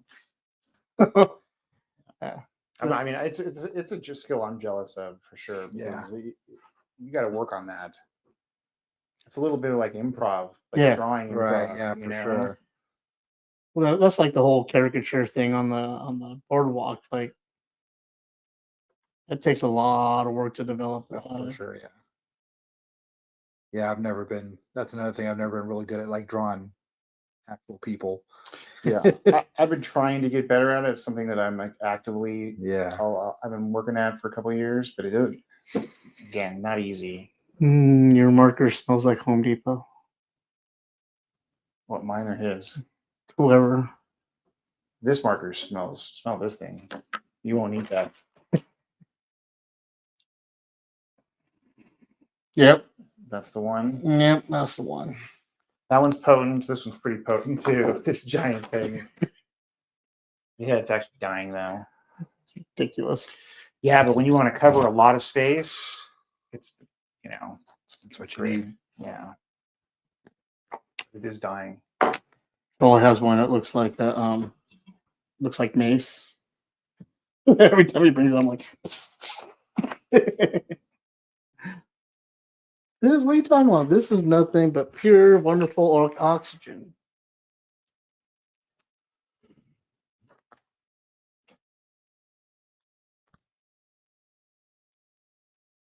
I just got this one. This one tastes weird. It's Ripple. It's no nicotine, no bad things. Just vape. What does that mean? It's just water, vape, and flavor. Okay.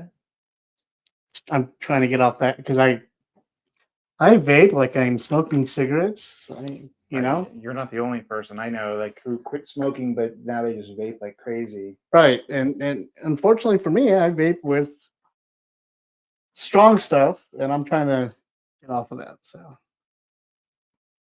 Oh, or not get off of it, but tolerance break. that's always good.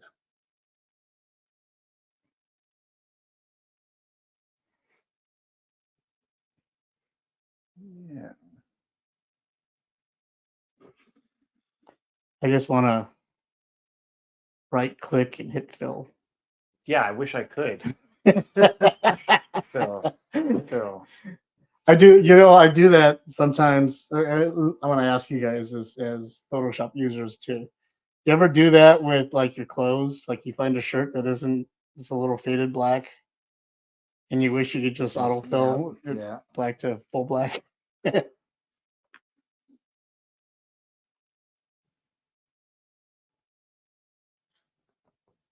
Yeah, I want to color correct everything I own. If I could. Right.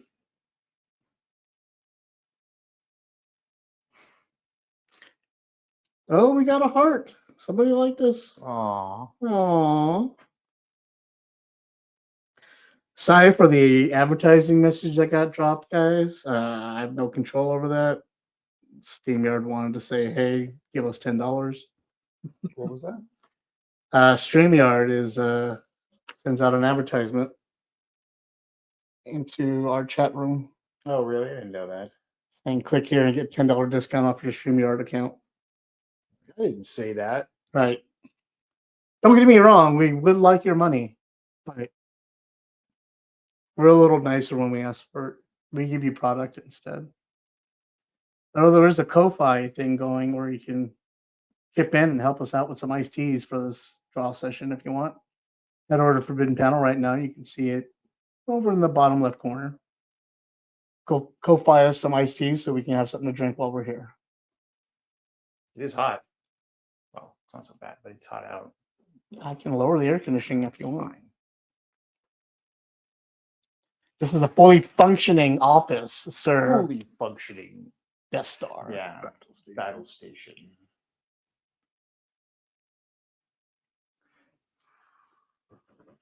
You also game, right? Are you? Justin, you don't game anymore, do you? No, I haven't. The last video game I played seriously was Final Fantasy VII. So there you go. Wow. When it Was that when it came out? 1999. Yep. 2000. Yeah. What are you gaming now? I'm playing Age of Wonder 4. It's like a sim Yeah, it's a build a world. Yeah. fantasy build world kind of thing. Pretty good. It's great. It's pretty great. I'm playing Diablo, a little bit of Diablo 4 and Doom Dark Ages. I'm about halfway through Doom Dark Ages. And what's the other one I play on Wednesday nights? The Warhammer 40K game. Space Marine? No, it's a multiplayer. It's a co-op multiplayer. Space Marine? No. It's like Vermintide, but that was the fantasy one. Now there's the 40K one. Come on. I'm playing Space Marine too. How is that? I've been dying to play it. I love it. Yeah. I want to co-op with somebody that would co-op with me. If you are playing Space Marine 2 on the PlayStation system, That's the other thing is I would play with you, but I have an Xbox. I can get an Xbox as Richard had one, Yeah. and they're not using one. They're not using it right now, so I can go grab one. Should grab it. Yes, but if you're playing on the PlayStation 5, please add me, Draven, Drayvn, or Forbidden Panel. Oh, Dark Tide. That's what it's called. Mm. They just came out with a new expansion for it. Well, a new character class is coming out this month. Is that another Builder World? Or? No, that's a straight action for it's like Left 4 Dead, but in the 40K universe. Okay. You could play an ogre or a zealot or and there's like 4 classes. The 5th class is coming. 4-player horde against the hordes, basically. It's all chaos hordes. Just cool. Oh no, go! You hear it all the time. You're like, nope. The one I'm Space Marine 2, it's alien-like creatures, brood-like creatures that are coming at me. I don't know. They're what they're called. the Tyranids. Yes, Yeah. I think that's what they're. Yeah. And I forgot what planet I'm on. But it's madness, insanity. But I just got my jetpacks. So I'm flying and slamming all over the place. And I've got my 3-man crew. So it's me and 2 other guys, Carrion, and I forget the other guy's name. Real players? No, they're bots, but I can have real players, Yeah. but I don't like playing with people I don't know. Yeah, I hear that. So I hear that. yeah. Yeah, that sounds like a nightmare. But I just got done playing Last of Us 2. So I needed something fun and adventuresome right now. You need something lighter, Well, less Emotional. yeah. there's that, but there's also like with these type of games, like you wander a lot. You have a lot of time on your hands to just, oh look, a piece of candy. Oh look, a piece of candy. Oh look, a piece of candy. You know what I mean? You got to grind some days, and other days you got to go fight. Other days you got to farm. You know what I mean? Like Sounds like work. it's a work. So I just wanted something I can get into action right away and play and enjoy and be able to turn off and come back tomorrow and play and enjoy. Yeah, I that's why like Mission oriented. Yeah, exactly. Not multiplayer. No demands. No scheduling demands. Right. I've been wanting to play that Space Marine. It looked great I didn't know that part 3 is coming out this year. already. If I had known, I wouldn't have got this one this soon, this late in the game. I mean, but yeah, part 3 is coming out this year. Still want it. I'm behind on some of the better games that are out. I want to play that. I haven't played Cyberpunk yet. Those heavy RPGs take up too much time. Yeah, dude, there's too much time. I got open world games. I'm like, yeah, I got a book to work on. I can't be doing. So that's what I did with RPGs. Star Wars Survivor. I beat the hell out of that thing. So did I. Yeah. I love that game. It was great. Yeah, the first one was good too. Yeah, they were both good. But then after a while, you're like, Podcast. do I really want 100%? I mean, I I just beat the care? story. Do I want to keep going? Like, I'm 100%er, or else I'll go. I'm actually more like a 98%er because I don't. That's close enough for me. Like, I'll go for what's easy, and then I'll decide if that complicated thing is worth it or not, or if something prettier is going to come on. Doom Dark Ages is kind of filling that void for me right now. It's kind of the same game, Really? Like, yeah, go around and find secret stuff, power up your weapons. It's cool like that. Cool. Yeah. I've been wanting to look into it, but it's everywhere. What, Doom? Yeah. Yeah. That stupid shield is everywhere right now. Cool. And- You got the spiked Captain America shield. And it looks awesome. It Yeah. really does. And I really do want to, but like I said, it's so oversaturated right Yeah, now. it's Everywhere I look right now, It's fucking- people are drawing it. People are 3D printing it. Huh. It's all over the TikToks. Huh. It's all right. It's just Doom, Right. but it's when the demons hit, the demon wave hits, it's very satisfying to just maul them all down. Oh yeah, I remember. Oh, what was that game we used to play? The samurai one, where you just swarm hundreds of like invaders are coming at you, and you You're just talking about the something warriors. Like yeah, there's like a million of those games, and they're based on like the Romance of the Three Kingdoms. yeah. Yeah. You know what I'm talking Dynasty Warriors. about? That's right. Yeah. I remember we used to play those for hours. You just I like horde mode games though. We'd be They're- like, you okay, just turn off your brain. who can get over 100 kills this round? Go. Yeah. You just turn off and Right, mow just- them down, or in that case, your sword or whatever. But that's kind of like that Warhammer game, Dark Tide, is like that. It's just hordes, just it's like zombie mode in old Call of Duty, that kind of thing. Mhm. It's good distraction. It's what mine is. I stream on Twitch when I play.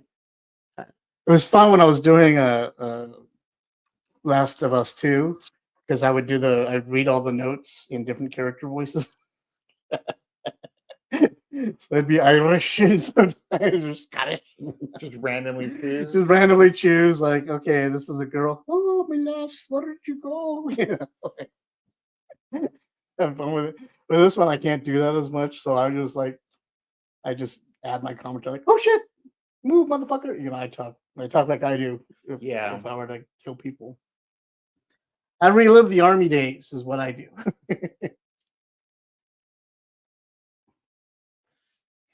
What about you, Justin? Your daughter playing any games? Your wife plays games, doesn't she? No, my daughter, I don't know. She's always changing. Her and her friends play games. I can never keep up with what they're playing. It's always something because she draws all the characters. So she'll bring me pictures of who she's drawing. I'm like, okay, what's this from? And it's always some new game that they've switched to, but they play like 3 or 4 of them at a time. And What do they play on? just their tablets. What's your daughter's art style like? Kind of. Excuse me. Best way to describe it is like chunky anime. It's kind of anime, but it's real. She likes to draw real blocky and mostly animals. She doesn't like drawing people at all. It's all like anthropomorphic characters. And So she's really, really good. And she's like gotten stuff down that took me they kind of look like this guy? kind of, Like but blocky. yeah, like more blocky, but like Yeah. more humanoid. Right. And but she's gotten really good at drawing like just mutating animal features into more humanoid, like the the horse legs, you know what I mean, Mhm. with the goat leg type things. And yeah, she's gotten into that, and she's She's gotten a into morpher. yeah. And so she's always drawing characters from her games, but it's always new games. She's switching. They're always switching it up. Then they'll go back and play games that they haven't played in a long time. And But is any of her art style influenced by you? no, I give her tips once in a while, but I mean her style is nothing like mine at all. I give her tips once in a while, and but mostly just for most of the tips I give her are for how do you say, like just like tricks, like stuff to do to make things easier. Like I got her a light board, and I showed her about doing a light board, and she's really good about doing different she does really good about doing like build-ups and stuff now. So I showed her some build-up stuff, and What are build-ups? just like how to do like a structure of a drawing first, like real basic. That way it comes out way more uniform when she's drawing the same character. So she does that a little bit more now, but yeah, her style looks nothing like mine. Does that bother you at all? Oh, not at all. I want her to do whatever she has fun with doing. I love the way actually I'm glad she does a different style. It's cool seeing like what comes out of her brain. Are you just happy that she's drawing them? Oh, I'm thrilled. I love that she likes to draw. She likes to write. She's going into junior high in the fall, and they have a man. I wish they would have had these classes when I was a kid, but they have a screenwriting class. So she signed up for that, and so she's really excited about that. And she wants to get into animation, but she doesn't want to be an animator. She wants to write stuff and design stuff, and Should be happier that way. yeah, Yeah. No, she won't. I don't know. I dabbled in animation, and it That's a hard job. It was rough. Yeah. Yeah. It's a lot of work. And being a writer is a no glory job. No, but I mean, she likes writing though. So, but the thing is, just like she likes to draw too. So I think she wants to write and design and Create her own universe. yeah, exactly. So Well, we are hiring. yeah, I have no shame in age people. right. That is one thing that I am trying to Avoid her doing. no. One thing I'm trying to get her to realize is that drawing, if she wants to do that, she's got to be down to draw stuff that she doesn't want to draw. You know what I mean? Because like we'll try and get her to draw something for a gift for somebody. She's like, yeah, but I don't want to. It's like, if you're going to be a professional artist, you're going to have to get used to like drawing stuff you don't want to draw or Right. drawing, on demand or stuff. But yeah, I mean, she's 12, so I'm just glad that I'm there to do that because I didn't know anybody that was even thinking about being a professional artist or anything. So I had no one to tell me that stuff, no one to tell me, hey, you should probably learn how to draw a car or something, I was like, I don't want to draw a car, but now I was like, fuck, I gotta draw a car. Someone's gonna ask you. But so I'm glad I'm there to like give her some little inside scoops once in a while. So hopefully it helps.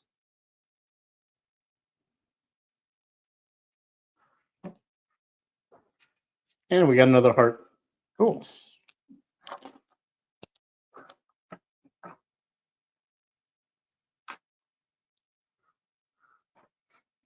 Yay, hearts.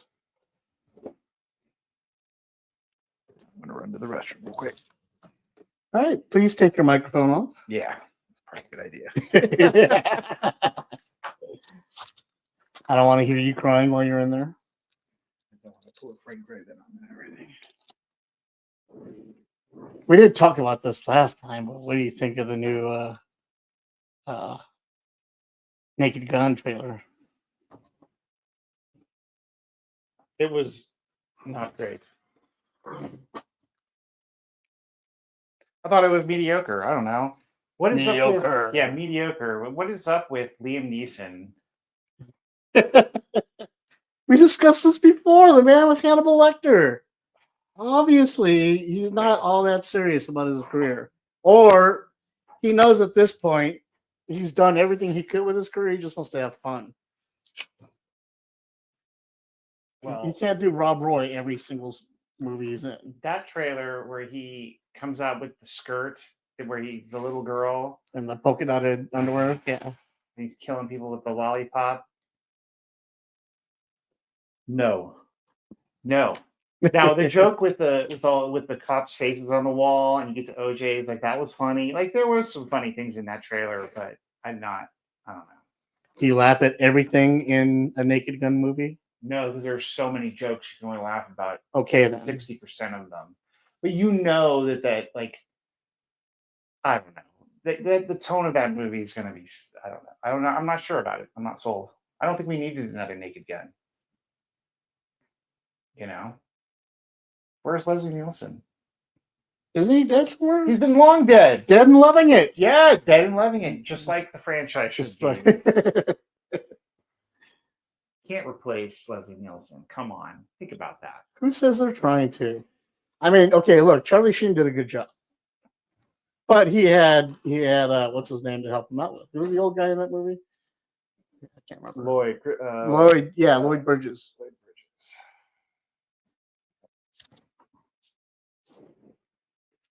You keep wanting to put, a rag through one ear and pull it out the other, like Lloyd Bridges did. That's where I get the word alarm from. Now I'm down to see the new Naked Gun just because the dude from Lonely Island is directing it. So Oh yeah, for no other reason to support him because I love those guys. I just had sex. And we just got another like. Hey, look at that. Right on. Yeah, I've been listening to the Seth Meyers' Lonely Island podcast. Have you heard that at all? It's pretty great. They go through and they talk about all the digital shorts that they did, and then they talk about the episode that it was on. And they have cool people call in. Amy Poehler's called in a couple times, and Fred Armisen's called in a couple times. And yeah, it's pretty funny. So, and he was gone. That I can never remember his name, but he was gone for a while because he was in Europe directing Naked Gun. Oh, okay. So I'm down to see it, if nothing, for no other reason than to send my $10 his way or whatever. Remember when movies were $10? Vaguely. It's a long time ago. Up in the desert, the matinees are still like $8.75. Up in the desert, Mm-hmm. where nobody wants to live.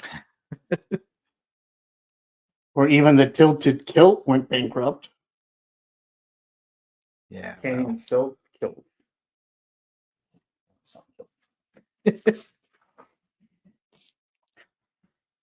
And it is now 2:45. We are an hour and 15 minutes out from being finished. How are you guys doing? well, I'm Get there. doing okay. This border's taking me a while to ink. But I'll tell you like I tell you with our comics. If you would just leave the inking to me. well, I mean, this isn't digital. You want to come over and ink it? Well, he is in my chair.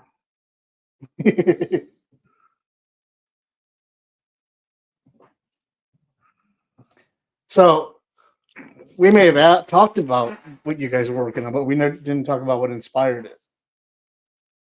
So we've heard Joey talk all day, Justin. Mm-hmm. Why Odin?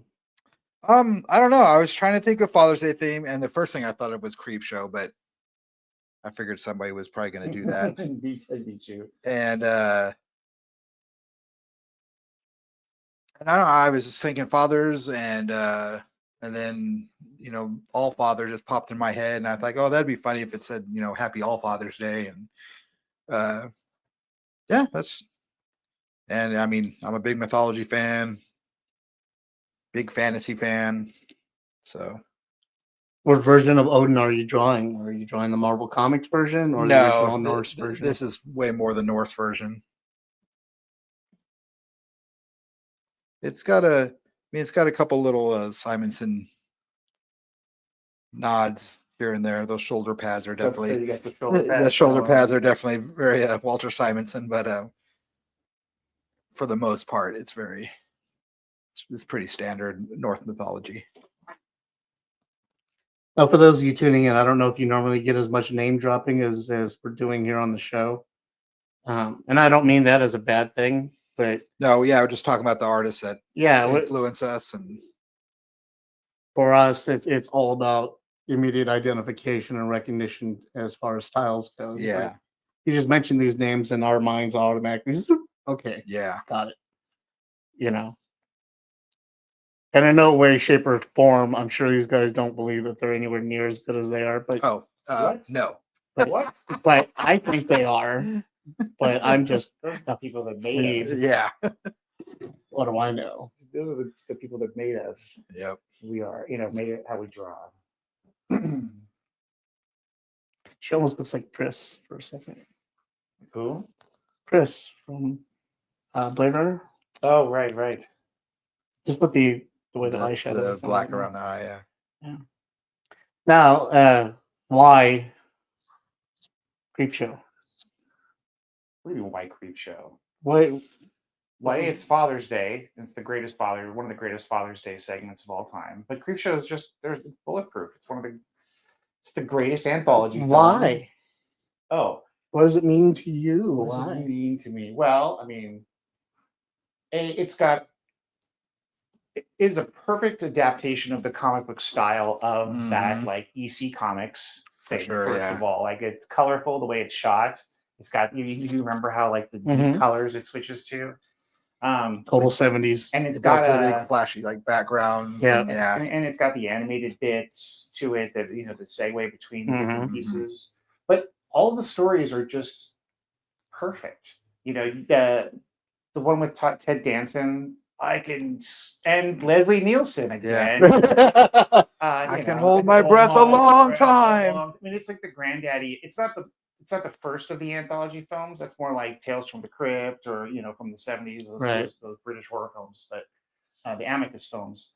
But it's like the granddaddy of American anthology horror films. It brought it, and everybody was involved. George Romero was involved. Stephen King was involved. Meteor shit. Bernie Wrightson. It's such a collection of. It's just like the art I liked, and the things that it's a collection of all of these things that like were distilled down to like the most perfect little version of what it could be. In terms of a horror anthology film. Now, that's your feelings now? Was that your feelings when you first saw it? And how old were you when you first saw the movie? About 7 or 8. I was probably about 7 or 8 years old, and it blew my mind. I had the graphic novel, and it was just amazing. Yeah, I mean, I loved Creepshow when I was a kid. How could you not? Right. It's got everything you need. Justin? Yeah, same. I probably saw it around the same age. I didn't know, at that point, I didn't know who George Romero was or Stephen King was or Bernie Wrightson. That's the thing. I didn't either, but it hit that sweet spot for me. Yeah. And I don't know. I mean, when I was probably 6, I saw, the original Frankenstein for the first time, and I was like, well, this is beautiful. And my whole sense of beauty was warped from that day on. So like when I see things like Creepshow that are super stylistic and like the way Frankenstein was lit and stuff, that would just always appeal to me from like day one. And it was always what I was drawn to. And speaking of Father's Day, my dad had a thing because I was always drawing horror stuff. And he was all like, how come you never draw anything nice? I'm like, this is nice to me. Like, eventually, he got to understand, what I was into. But for a while, he was just like, something wrong? We need to have a talk. Yeah, but no, I've always just been drawn to that stuff, and I don't know why. I can never pinpoint it. I remember distinctly seeing Frankenstein and going, this is like beautiful, and I just love the way it looked. I love the way it was lit. And ever since then, it's been what I've attracted to, like without even knowing it, Yeah, with Creepshow was the same way with me. It's like I didn't know who those people were when I first saw it, but it is such a collection of like classic horror influences. The people that would really matter to me later on. Yeah, you come to realize like, oh, that's why this is the way that's why this is good. I grew up, I was from Korea, so when I came over, I was already in Bruce Lee and Godzilla mode because those were big. And then I got into, my dad was in the Air Force, and so we traveled around a lot. And so I would always get stuck watching, what's his name? Tom Van Patten. Eight is enough. No, the guy that drew Popeye all the time on Channel 5. Tom Van Patten. Tom Hatton. Tom Hatton. Tom Hatton. Okay.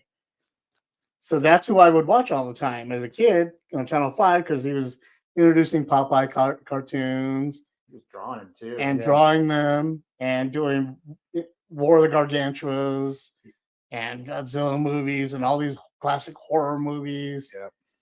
Frankenstein, anything with Lon Chaney in it. That might have been where I saw Frankenstein for the first time because they showed those Universal movies all the time. Yeah. And that's when I got into it. Was all that stuff getting shown. So, and then I started reading books and comics, and I got into Stephen King. And then, as I'm reading Stephen King, I was at the comic book store buying my comics. I don't know how old I was at the time, but I saw the Fangoria, and they were talking about him making Creepshow. I was like, "Oh, cool!" And so I followed in the newspaper. And when it came out the theater, I begged my dad when we went to go see it in the theaters and fell in love with it. I was like, awesome. Yeah. Greatest thing ever, you know, Really like, good. Yeah. yeah. So I loved it. Yeah, my dad was so into horror films. It was always there from the time I was little. And Yeah. If there's one good memory I can say with my stepdad was that he took me to all these movies when I was a kid, horror movies, what have you. He taught me how to theater hop. You know, so we'd go see like Conan, and then we'd go see Crawl or at the same time, or you know, go see all these old. think of time those being in a theater same time, how Yeah. ridiculous that would be. Yeah, Yeah. Dude, yeah, speaking of Creep Show, dude, 1982 is an insane year for movies. I just finished a book about it. I thought that was 84. No, it's 82. Too. It's Creep Show and Conan and Blade Runner and Yep. The Thing, I think there's another one I saw in theater with my Poltergeist. dad. Yeah, so did I. Poltergeist, E.T. Poltergeist was 9. I was 9 when it came out. Yeah, it was in 1982 was an I saw it about 8. Road Warrior. It was the greatest movie year of all time. Yeah, and I saw all those movies in the movie theater. Yeah. Yeah, Mad Max was that year. Yep. Yeah. Yeah, we went and saw The Thing in the drive-in. Mm-hmm. And I was way too young to be seeing The Thing at the drive-in.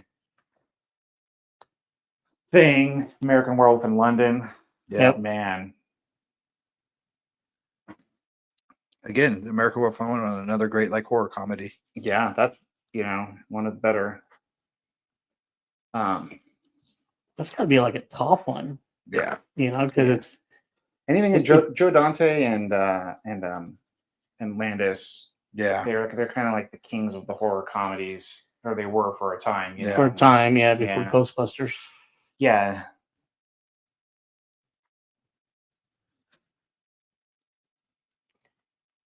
Oh, we got another, or the same lake that we've always had. Same one on repeat. Yeah. But, like it's there.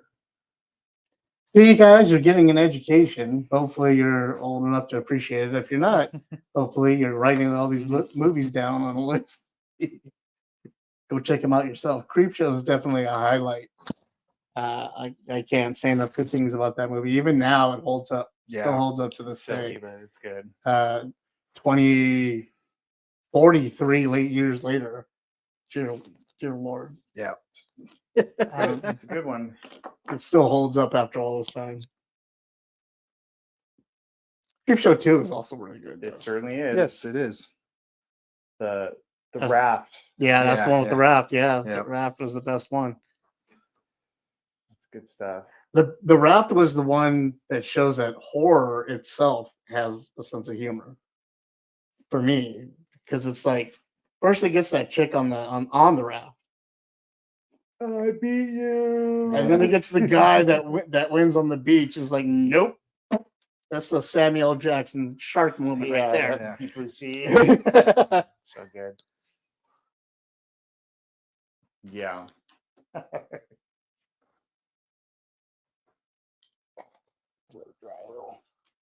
Let my hand dry. But you're flat. Why are you rolling?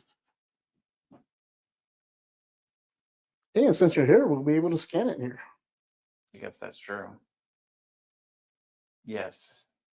You won't have to wait this time. Right. I'm still waiting. Yes, you are. Takes a while.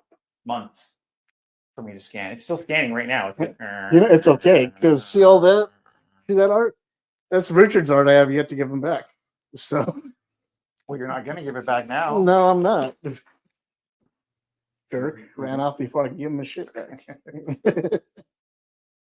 And we're up to 4. Hello, the fourth watcher. Well, the fourth watcher, Will Watcher, is here. Let's give everybody an update on the art, shall we? So, as Joey said, he is now finished with his piece. Not done. I'm close. I mean, I'm getting there. As you heard him say, it'll take months before he'll be finished with it.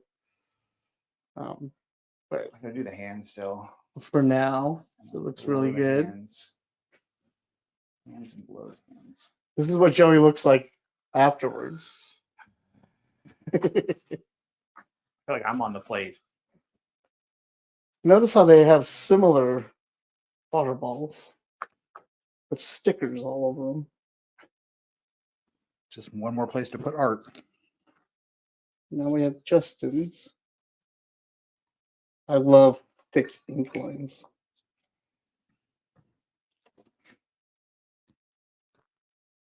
Looks good. There you go.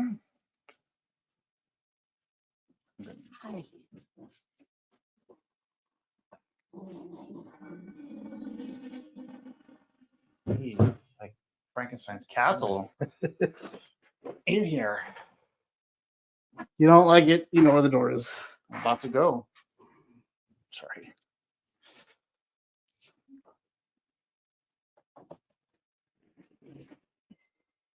All right, and we're going back.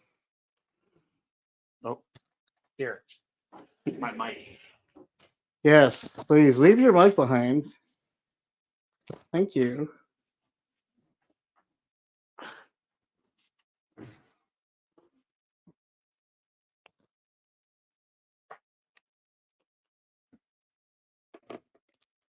Is there a big art collective or group of artists up in the high desert that you guys? There's a few of us. There's Caesar, Scott.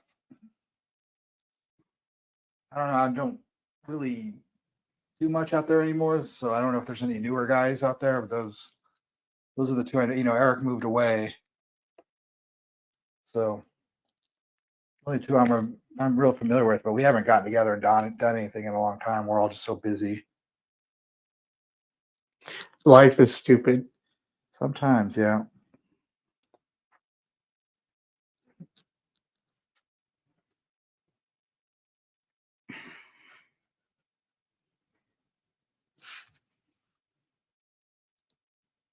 What are you looking forward to most when you go to Disneyland?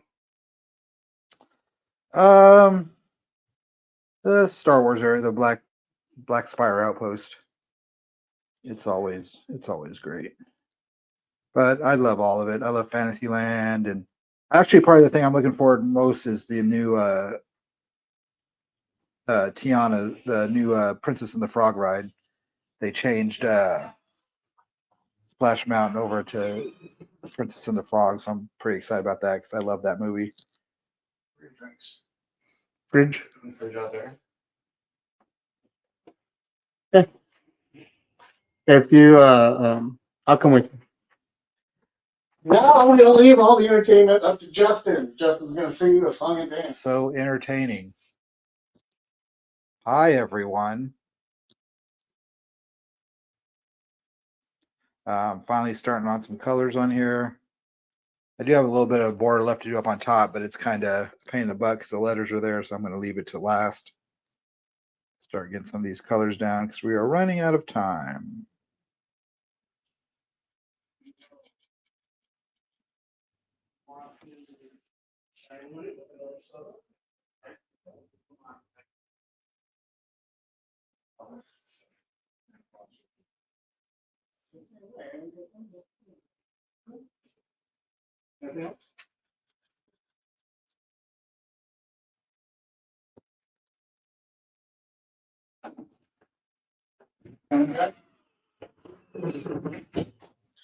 And we're all back. I hope Justin did a fine job of entertaining you. I did. They were all very entertained. Help me lift. And Nice how it works. yes, my father-in-law built it for me.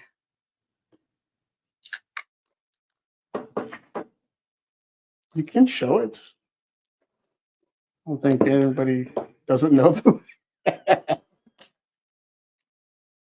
Good. Yeah.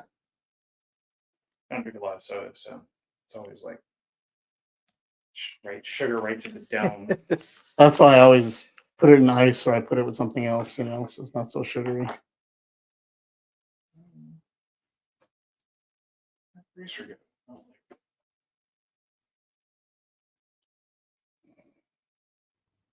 Spent all that time putting the pencil down just to get rid of it.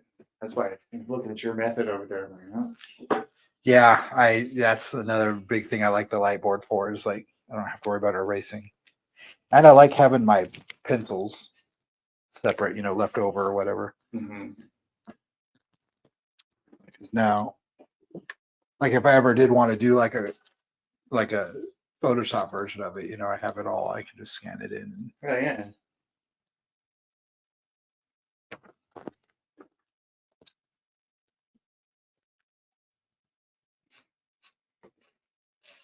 Yay. I ran out of questions. Hmm. Anybody in the audience have any questions, please? Yeah, I'm excited for Disneyland. I love Disneyland. And this will actually be the first time that just me, my wife, and my daughter have gone. Every other time we had either other family members with us or friends or something. So I'm looking forward to that.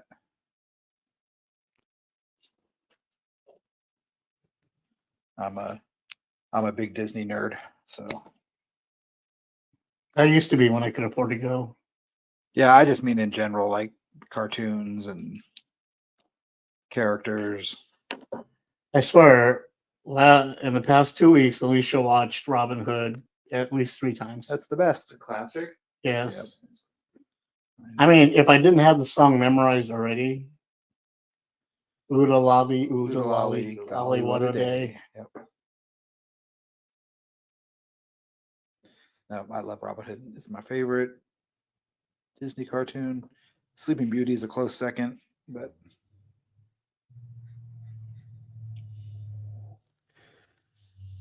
Black Cauldron was mine. Black Cauldron's good. We were just discussing that at work. The dark era of Disney. Yeah. Yeah, I actually had a booth next to this artist named Steve Gordon, and I'm friends with him on Facebook, but I was next to him, I think it was the Las Vegas con, earlier one, but he did a lot of production work on Black Cauldron Really? and Fire and Ice. Oh yeah. Yeah, so I got. Oh yeah, I remember when you had a booth next second. Yeah. And so, because he only sells artwork of and sketches of stuff he worked on, Uh-huh. so I bought some really cool prints of Fire and Ice print and a Black Cauldron print from him. So yeah, he was a super cool guy, very cool looking stuff.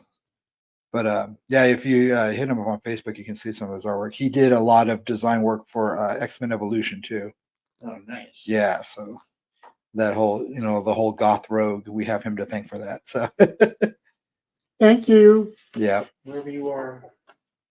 That didn't just launch like the look of her in the show, but it launched the look of her in real life. Too, Yeah. because a lot of people love cosplaying that look of her. yeah. And what's cool about Steve is like if you cosplay any of his art, he gives you a free print. So Well, that's true with us. If you cosplay any of our yes, stuff, that is true. Yes, you get a free print we just don't have such famous property that he does. or at a show. Yeah. If I ever saw someone dressed like Kraken, I'd give them a free book. The whole book.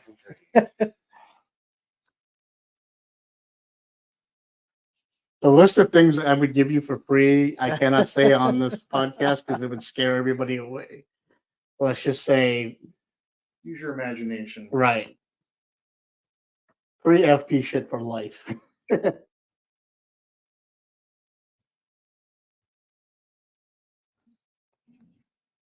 Yeah, once I get these colors on, it's going to be way more Simonson inspired than.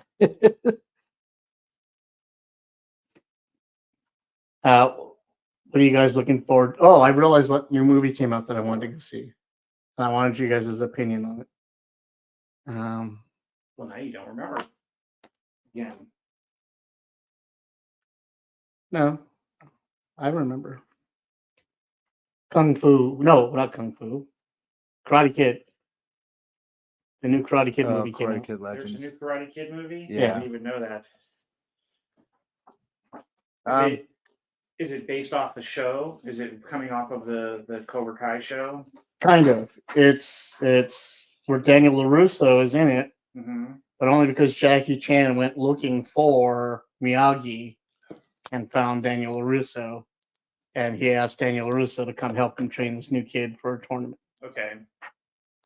So it mixes Will Smith's movie and the show together without any of the girl at part 4. Okay. All right. I don't know about all that. And apparently in the end credits, Johnny, whatever the other one, Yeah, Johnny from yeah, from Cobra Kai. yeah, he shows up in the end credits. He's better than. I mean, the whole Ralph series is Macchio. about him. I know, like he's the star of that. He's better than Ralph Macchio. Sorry, Ralph Macchio. You're watching. Right now, he's like, motherfucker, You dare you? calling his I lawyer. think I'm taking my like back.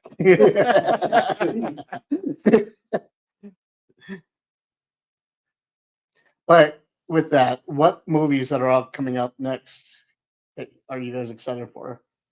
This summer seems like a big. Probably the one I'm most excited for is Fantastic Four. Yep. Even over Superman. Oh yeah. By a lot. Superman, I'm excited. Yeah, I'm excited to see Superman, but I'm not a huge Superman fan. I'm in the same. I've never have been. You know, I've never been a huge fan of him. I'm not a huge fan of his villains. For one thing, I'm a way bigger Marvel fan. I grew up with Marvel. I love Marvel. Some DC is okay, with the exception of Batman. I never. And nobody's watching now. Look what you did. Scared everybody winning. Yeah. I'm kidding. I've never been a huge DC fan. There is some DC stuff I really like, but for the most part, I mean, it was all about Marvel for me. So, and even with DC, Superman is one of my least favorite DC properties. That being said, I mean, the movie looks great, and I have nothing but complete faith in James Gunn for one thing. And so I'm down to see Superman for sure. But Fantastic Four, I'm really excited about. I'm really excited about Galactus. I'm really excited about, I think Silver Surfer looks great. Yeah, I'm really pumped for Fantastic Four. The Thing looks awesome. The Thing is like exactly how they should have done him to begin with. He looks just like the comic book. They got a great actor to play him. The cast in general is great. Yeah, I love the design, the whole retro future look that they're doing. Yeah, super pumped about Fantastic Four. Yeah. Yes, I mean I'm down to see Superman. I'm excited. I love James Gunn. There are parts of Superman I want to see. I don't really care about Superman and Lex anymore, although I like everybody that's involved. Yeah, You know. yeah. I think Nick Holt Nick Holt is great. as a great Lex Luthor, a good idea for Lex Luthor. Yeah. Perfect choice. But I want to see the other stuff. I'm real excited about Guy Gardner. Guy Gardner, that's all it's about for me too. I'm like, it's my Guy Because Gardner. when we're talking about DC, one of my favorite things that I did love about DC was Justice League International. I think we've talked about this before on the podcast. Yeah. But so, and then the fact that Nathan Give Fillion him the is playing attitude. him. Yeah. The Justice League International was really great, and Guy Gardner was Nathan Fillion playing him is exactly. That's just icing on the cake for sure. I think it's about time Nathan Fillion got attached to a decent Right. comic book role. He always plays cameos in these things, Yeah. all over the place, or voiceovers. He's been voicing Hal Jordan for I don't know how long, or Wally West, Right. But to actually see him, I mean, he's Uncle Festering his look, but still. But he's got the attitude behind it, so You gotta look Uncle Fester a little. Guy Gardner's a troglodyte. He's like I understand the character. I'm just saying, the only concern I have with Marvel, with the Fantastic Four, there's only been 2 movies that they pre-screened before in Marvel history. That was Captain America: Brave New World and The Marvels. We all saw how well they did. Mm-hmm. They pre-screened Fantastic Four a couple days ago. Apparently, it's horrible, What? so they're reshooting a lot now. Oh, that's never a good thing. No, a lot of people were complaining that, with the exception of effects still not being in being done, even though it's due out June 5th. They're saying that there's just a lot of things that don't mesh well together and it seemed choppy. Yeah. So they're trying to fix it now. Well, it's not. That's not the time to fix these things. Right. Yeah. Well, we'll see. But that's just what I read this morning. Yeah. So who knows? I'm still excited for 28 days, 28 years later. Yeah. Yep. Yeah. That's probably gonna be pretty It's awesome. gonna be great. Okay, Weapons looks awesome. Yeah, that looks alright. I don't know. I don't know about that one. Weapons is the new one from the guy that did Men and what's his other movies? It's what's his name? Couldn't bother. Yeah, I'm googling it right now. Dark Irwin though. Kreger, Zach Kreger. I don't know that name, which is weird. But there was another reason why he was famous.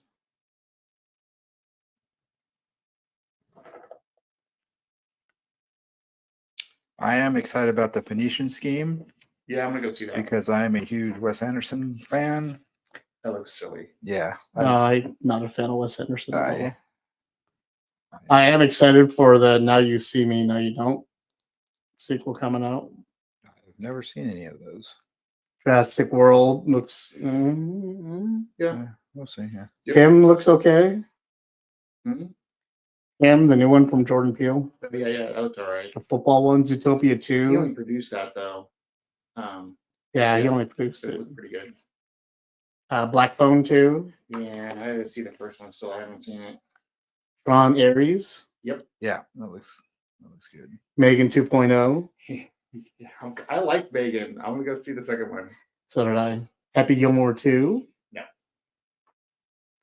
No. I mean, it's gonna be on Netflix, so I'll watch it. But you know, How unnecessary is that? I'm not excited. Almost as unnecessary as the new Anaconda, That's not unnecessary. I'm which gonna is see coming that. out. I'll go see that. But there's no Ice Cube in it. Yeah, there's not a lot. There's none of the things in the first one. No Jennifer Lopez. No one cares about John Boyd, but Return to Silent Hill. Who cares about John Boyd? Nobody 2. Nobody Yeah. was awesome. yeah, I'd like to see that. That was fun. That looks fun. Rogue Trooper looks kind of cool.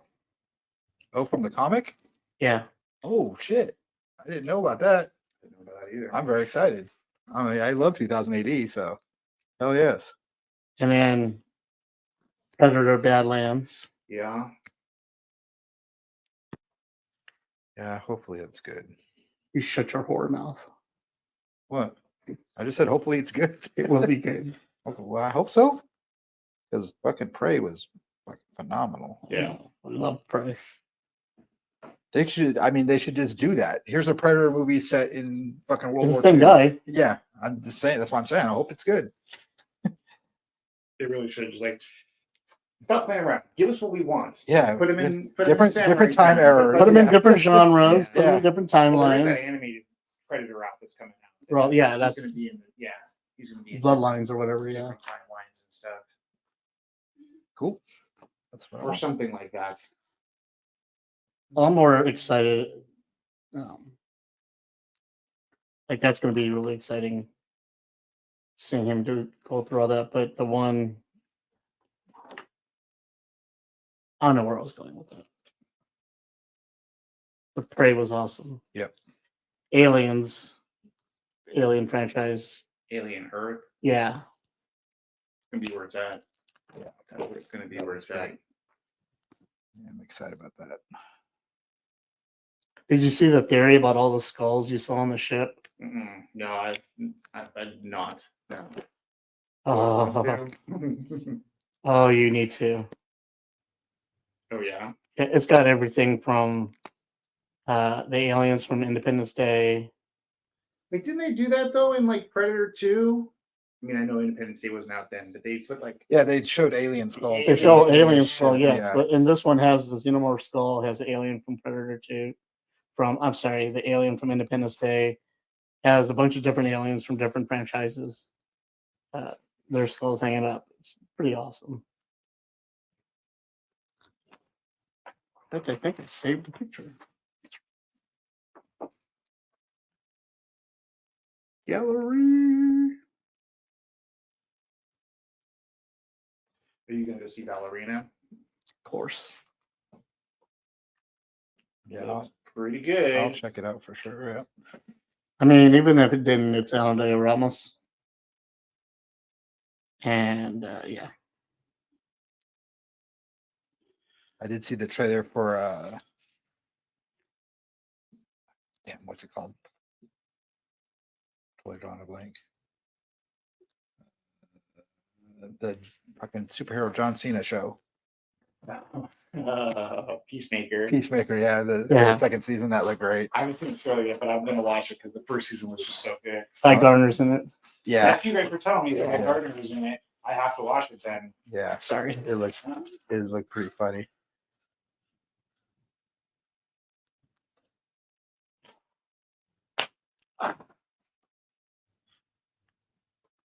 We're creeping up on 3:20 now. We only got Yeah. about 40 minutes left of the show. We really do only have a little bit of time left. That is really weird. Went quick. Yeah, it seemed like a half hour ago we had 3 hours left.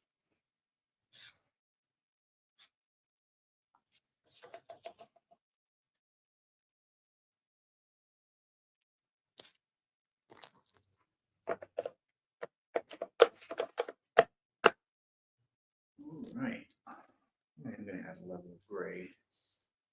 One tone of gray. Touch of gray. Exactly. Some Grateful Dead tribute. I will survive. I will get Music by. video. Remember that music video with the skeletons Yep. and they're doing their little thing? So good. The Last Gasp of the Dead. I will survive. That was my first introduction to him. I think that's the only Yeah. song I've ever heard. They had, Actually, I mean, I'm a huge fan now, or I would say a big fan at least. But I had heard nothing, and then that was like that video. Yep. What is this video? What is It was this? like their first video on MTV or Like, something like clicked that. on something with me, and yeah, because they hadn't made anything since probably like the early '80s or '70s. They certainly hadn't made anything that was like Right. on TV. I mean, And then there was Hell in a Bucket after that.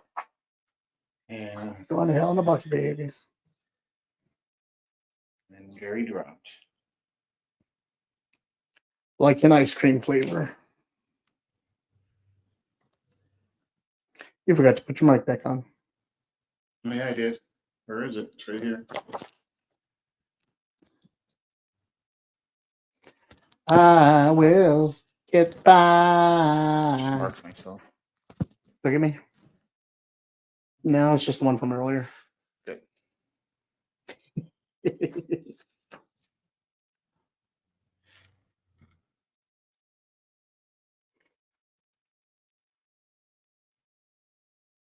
I did see a trailer for the new Paul Thomas Anderson movie, That looks good too. and that looked good. What was Yeah. it called? That's the one with Leonardo DiCaprio. Yeah, Yeah, that looks good. it's like an action movie, spy movie or something. It's hard to gauge what is Yeah, really going on in that, exactly. but it does look worth Does look cool, watching. yeah, What movie is that? The P.T. Anderson, whatever the next one with I don't know what it's DiCaprio, you gotta look called. it up. I forget what it's called, but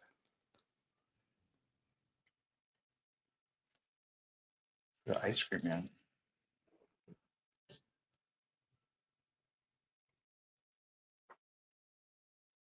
I rarely watch Leo movies anymore. What? I rarely watch Leo movies anymore.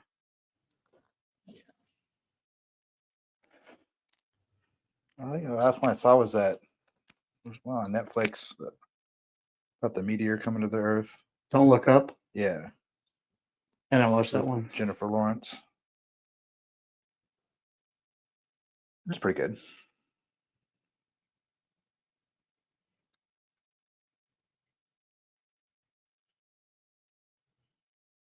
But Jennifer Lawrence makes everything a little bit more watchable. So She cracks me up. dude, No Hard Feelings was so good. It's ridiculous. But yeah, she's really funny. She's great, like on talk shows and stuff. I like watching her talk show clips. She's really funny.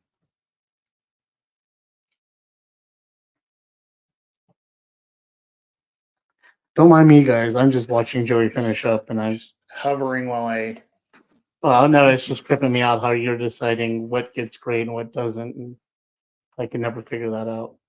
Just looking for shadows and stuff. Where I want tones at.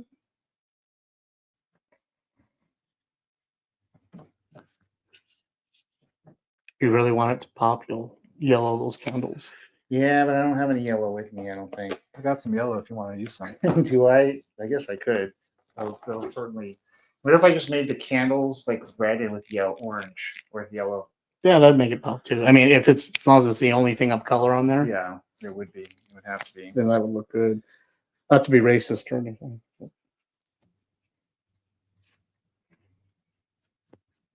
I will survive. Now it's in my head. Be in your head. You're gonna be listening to the Dead later. Earworms.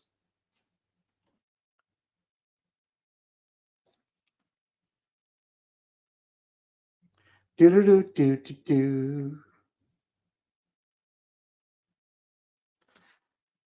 So we still have our two watchers, and they're watching us. I'm sure other people might watch us on the replay, and that's cool. Hopefully. Again, shoot us an email or make a comment in the comment section. Say hello. Let us know you're watching. Let us know if you have any questions, comments, concerns. You know, tired of hearing my voice.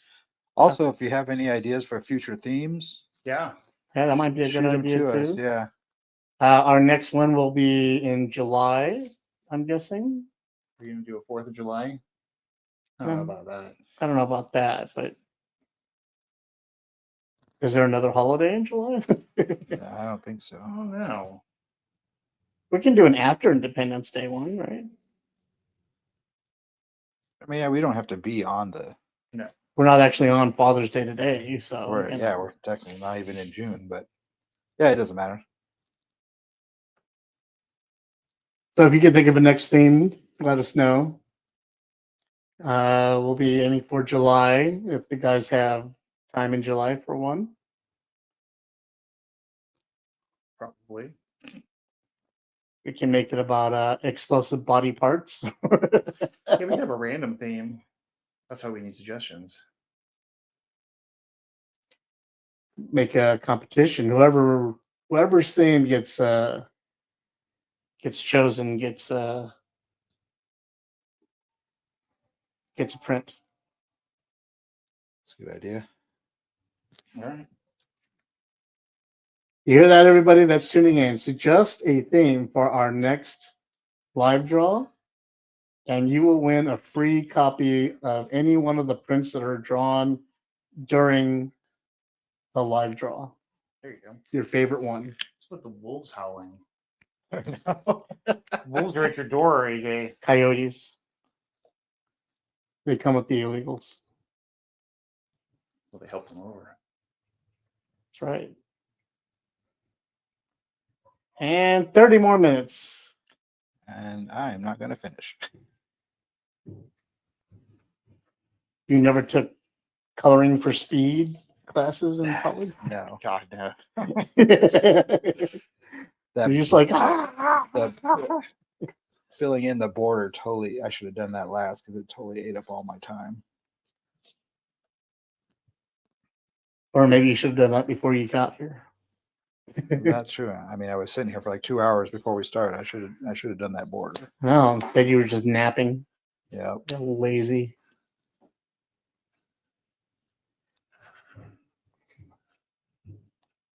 To comment on Justin's laziness. Please shoot an email to Joel Katz at. Just kidding. Joel is off in England right now, having a time of his life. Hopefully, he deserves it. Jolly good time. A jolly good time. Knowing Joel, he's probably locked up in Amsterdam, enjoying The laws the, over the there, flavors of Amsterdam. Yes.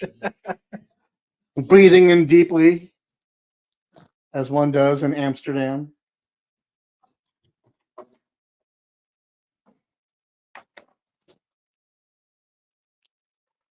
Or my office, whatever the case may be.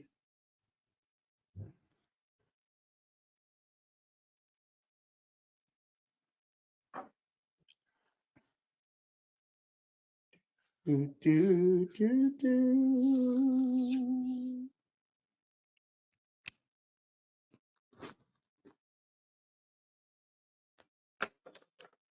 I always am in awe watching everybody draw and work on things. It's just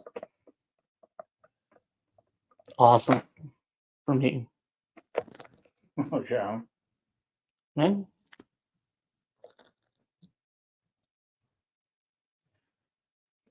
You guys gonna have to teach me to draw one of these days.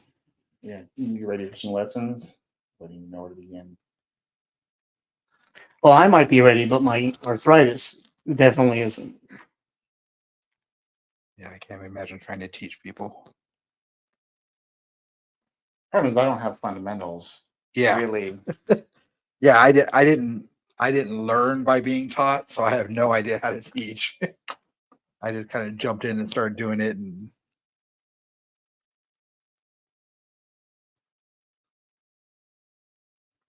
I was gonna ask, how did you guys learn?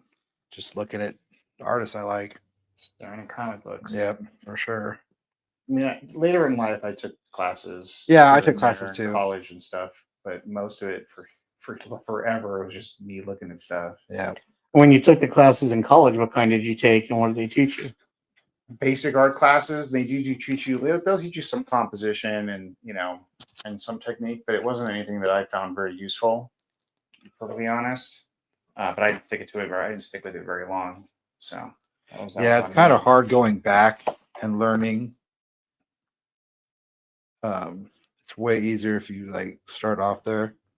That's another thing too. It's that my daughter has available to her is like she watches a bunch of tutorials on YouTube. Oh man, And yeah. I mean, if I would have had that available to me, I can't even imagine what a difference that would have made. It's all I would have done. Yeah. Watch YouTube tutorials on how to on drawing. Yep.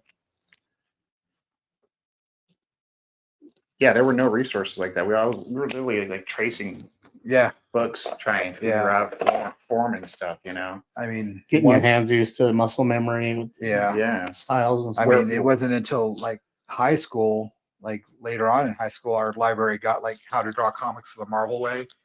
And I was like, holy crap.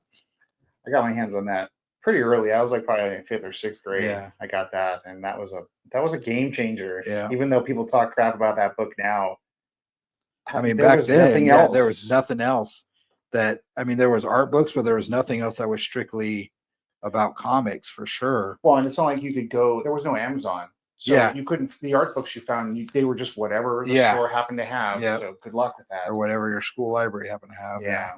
How to Draw Comics was pretty pivotal in that. Yeah. The first one that got out, and I know there were others now. I know there were others around that time too. But they Right. were not readily available. And you had no idea they existed. Exactly. Yeah. Absolutely. I mean, now you can go, online and find an artwork for any type of specific thing you want. It's like, well, here's a book just about drawing dragons. Here's a Yeah. book just about drawing noir, and like I said, now that you're so set in your ways, it doesn't help much now. It's hard. It's hard to reteach. Yeah.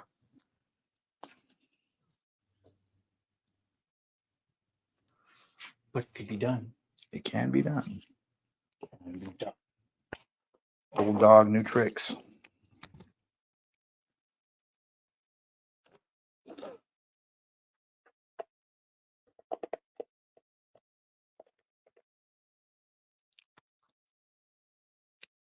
in pretty good shape now.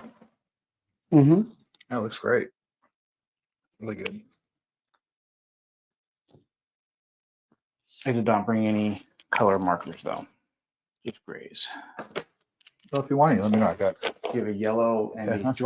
do I dare yellow and red it? So you got 25 minutes. You think you can do it? Do you think it'll look good? I think it'll look awesome. Yeah, I think it'll look cool. All right, we'll try. I think it'll really make it glow. Like We'll try that then. pop Let it. me take a picture with that at first though. Just in case. Let's pop that on the solo cam real quick here.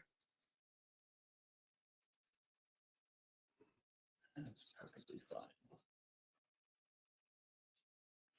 Did want to do a happy I got my cake, but I forgot about that.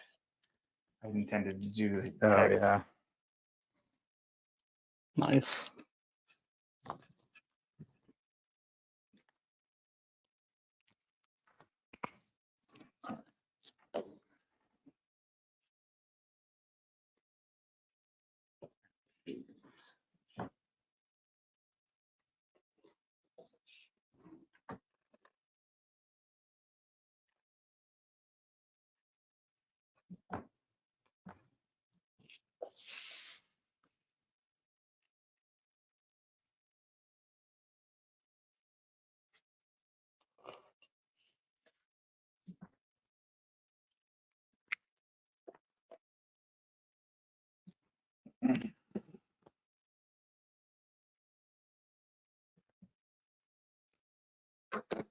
Justin, what would your perfect Father's Day be? Did you ever go over that? Like for future Father's Day, what would you really want? Not much. I mean, just to go someplace cool to eat. And, like I said, maybe go check out a museum or something. What's a museum you want to check out? I would really like to check out that George Lucas Museum when it decides to open. Really looking forward to it because it's not just a Star Wars thing. It's the Museum of Visual Storytelling. Right, right. So it's going to be about movies and comics and just everything that I've always been into. So yeah, I'm really looking forward to that. Did you see there's that Jack Kirby show at the Skirball? No. There's a Jack Kirby show. I'm gonna try and go see it. It's there for a year, so there's plenty of time. But they have original artwork there and everything. I'm gonna try and get to it. Oh, that would be great. Speaking of museums. That would be a great group outing. Hey, well, let's talk about that. Yeah. When is it? When do you want to go? Let's Yeah, make plans. it's going for a while, so we could go. We should go soon because I've been wanting. I want to go see it. It's been there for about a month now.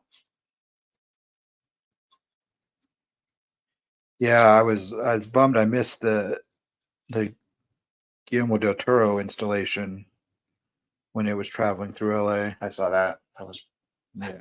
pretty amazing. Yeah, this I'm collection. bummed I missed it. I went to the Charles and Schultz one. Oh yeah. For peanuts. Yeah. That would be Oh cool. my That would god, be it was so cool. awesome. Original artwork and cells and everything. Yeah, I did get to see a Chuck Jones one in Vegas, and that was pretty great. See all his original sketches and everything, and like you see the sketchbook where he just came up with the idea for Marvin the Martian. And you're like, that was just some guy's sketchbook. You know what I mean? It's like That that's blow your insane. mind. Yeah, it did. It was just a regular fucking old sketchbook, dude. Yeah. Yeah. Just sitting there, and there's a sketch of Marvin the Martian. You're like, This is where it came from. God, All right. That's what the same with the Schultz music. Yeah, They had the yeah, same yeah. thing. it's fucking nuts. I was like, this is what Snoopy used to look like he was going to. Yeah, Like he was supposed to originally look like Spike. right. his Yeah, cousin. yeah. With the mustache and stuff. Yeah. Well, just skinny and more, because he came off the farm, he was supposed to look like he was dilapidated and unloved.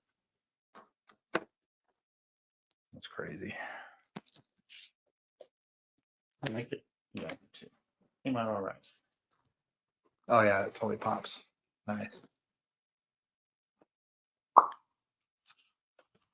And look, you have 20 minutes to spare. I good. I could do something. Start another one.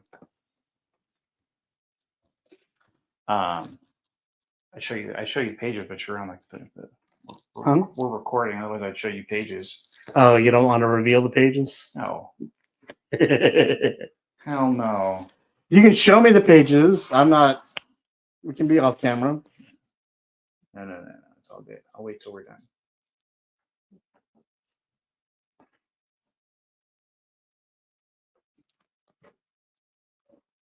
He looks happy, right?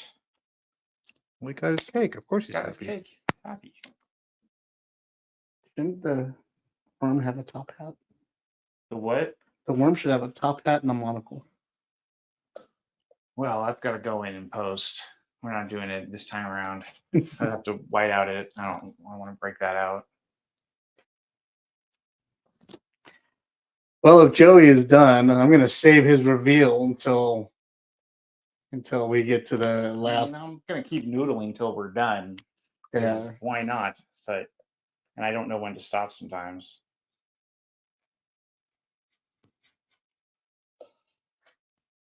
Yeah, the thick black makes it pop really good.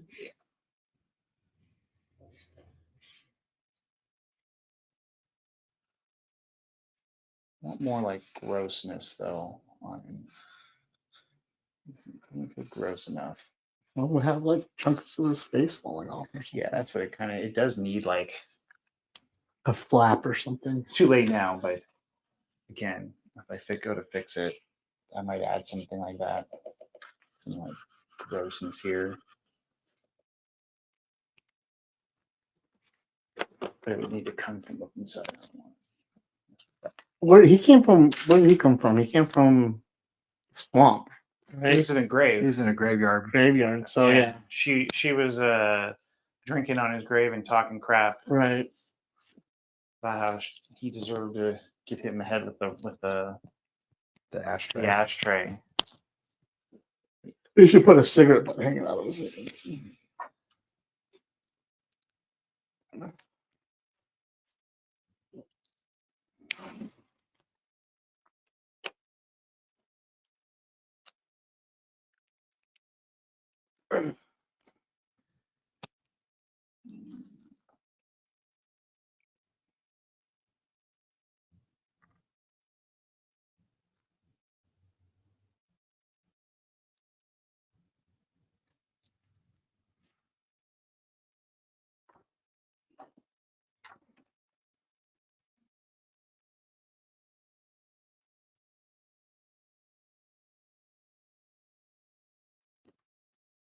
So Justin, how does it feel knowing that we're on 2 decades now? That's pretty crazy. Good way to make me feel old. Yeah. That's how it makes you feel.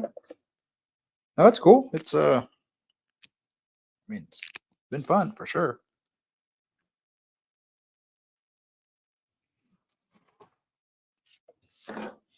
How do you feel? I'm hungry. Yeah. Should have had pizza. I'm gonna eat when you guys leave. You guys don't want to have food. So. I feel, I don't know, I think it's awesome. Yeah. I think this is the most creative I've been able to be in a steady way ever, you know. Yeah. I definitely had, I mean, experiences I never would have had if me and you hadn't gotten together. For sure. That can be taken so many bad ways. Yeah. You You know, can take but, that, Eddie.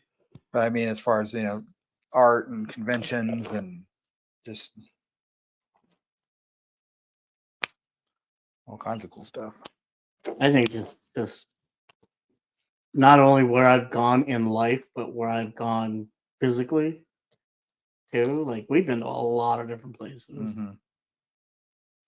and got to meet a lot of different people and just been in really good situations and stuff. And Well, yeah, and I mean, I made friends I never would have. I mean, like I never would have met Joey. And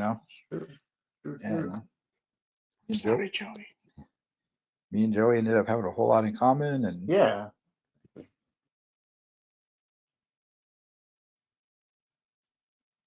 no, there's been met all kinds of cool people.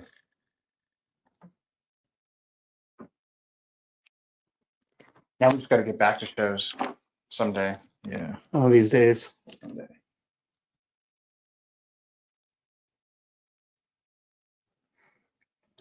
especially now that KSK and KSA will be merging with FP soon. So we'll be having a lot more of that stuff to have. Yeah. You're gonna start going to toy shows. I Yeah, mean, you go anyway, but like more. yeah. Gonna have to vend at them. Yeah, that's what I mean. Yeah.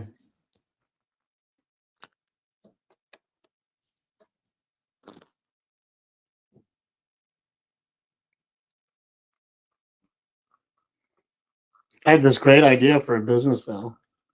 Is this the toy storage? Yes. Sorry, I don't want to spoil it if you don't want to talk about it on. No, I can talk about it on air. It's just my idea. Yeah. Justin, Hmm.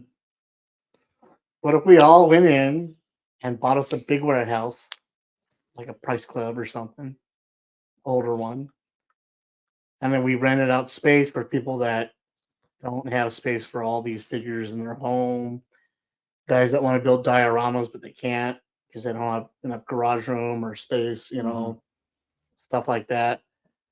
Just rent out sections, especially with the new USS Flag coming out and all these new diorama builders that are coming in and photographers that are doing toy photography. We could rent out space and photo booth space Yeah. and storage space for all these people to keep their stuff in, Yeah. You just gotta My find. You have to find a location though, and insurance. and all the we were talking about is like all the air, AC and the Right, the HVAC. people don't want their security. stuff getting messed up by weather. Have a dust-free environment. Yeah.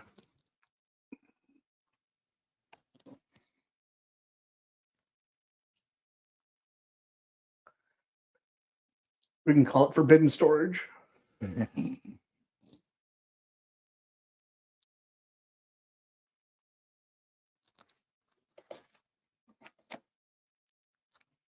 15 more minutes, ladies and gentlemen. 15 more minutes.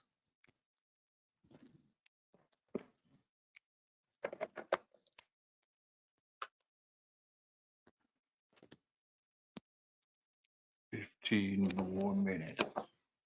Why don't you tell us about you tell us about your website and where we can find you, Instagram and all that stuff. You could find me on Instagram at atomic_llama. As always. And what's with your atomic llama? What about it? What do you mean? What's with it? What's the story behind it? Why the llama? Well, llama's my spirit animal. First of all, Because you like to spit at people? I mean, I just feel like the dirt disposition matches my own. There are a few things that I find that line up with llamas: Hair color? hair color, spitting, eat anything, beast of burden, I guess, Confused for an ass all the time. or something. Yeah, in need of being shaved a lot. Yeah. And then Atomic because, well, I did Tom Sparks' Atomic Detective. So I just had like everything Atomic for so Mhm. long. I just ran with it, Plus, it's kind of fun because now it's a throwback to an age that, it's anachronistic now. Atomic. It's such a Such a 50s thing. It's such a 50s thing. It's Such a so Nuka-Cola thing. yeah, it's so I think it's like such a Fallout thing, and so it just stuck. So yeah, you can find me there, and in fact, when we start the comic, it's going to be on both the Forbidden Panel and my Instagram, TikTok, whatever too. But I don't have that. I don't have that ready to go yet. I want the Atomic Robo or Atomic Detective comic. You want another one? You gotta go talk to Sean. I want the original. Well, I want the original too. I have the artwork, but I don't have.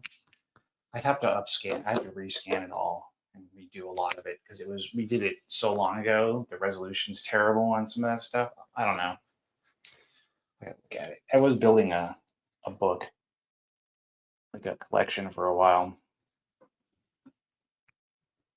It's hard because the formats don't match. Some of it's black and white, some of it's color. Well, when you're done with this book, I say you put together that book. Well, I'd like to put together before that. There's Okay. a couple things I'd like to put together like all simultaneously, but I want to get through the Kraken book. That's what I was saying. I don't want to distract. Yeah. So, I don't want any distractions. Justin, where can we find you? I am posting on Forbidden Panel every once in a while. I'm also on Facebook under Necrosapien Press. You can find me there. And I guess that's about it. Joel, who's normally in with us, can be found on his Fictional Studios on Instagram. Joel Katz on the Facebooks, but he's not really anywhere else. So just continuously check out Forbidden Panel, and we'll have more of his artwork, more of his stuff up there. Everybody else on the Forbidden Panel press page or staff page is behind the scenes in office, people you would talk to if you called into the studios or what have you. So apparently we have thunderstorms right now. Really? It was really bright, nice when I came in. I know. I want to go out and So that's why it's so humid. check it out. Yeah. Yeah. Okay.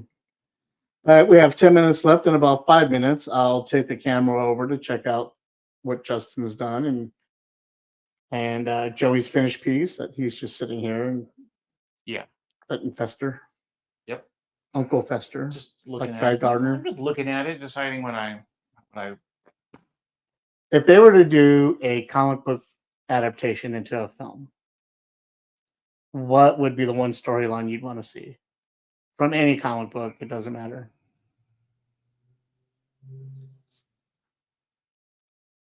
I had to think about that. Give me a second to run through my Rolodex of stories that I would want to see that they haven't touched yet.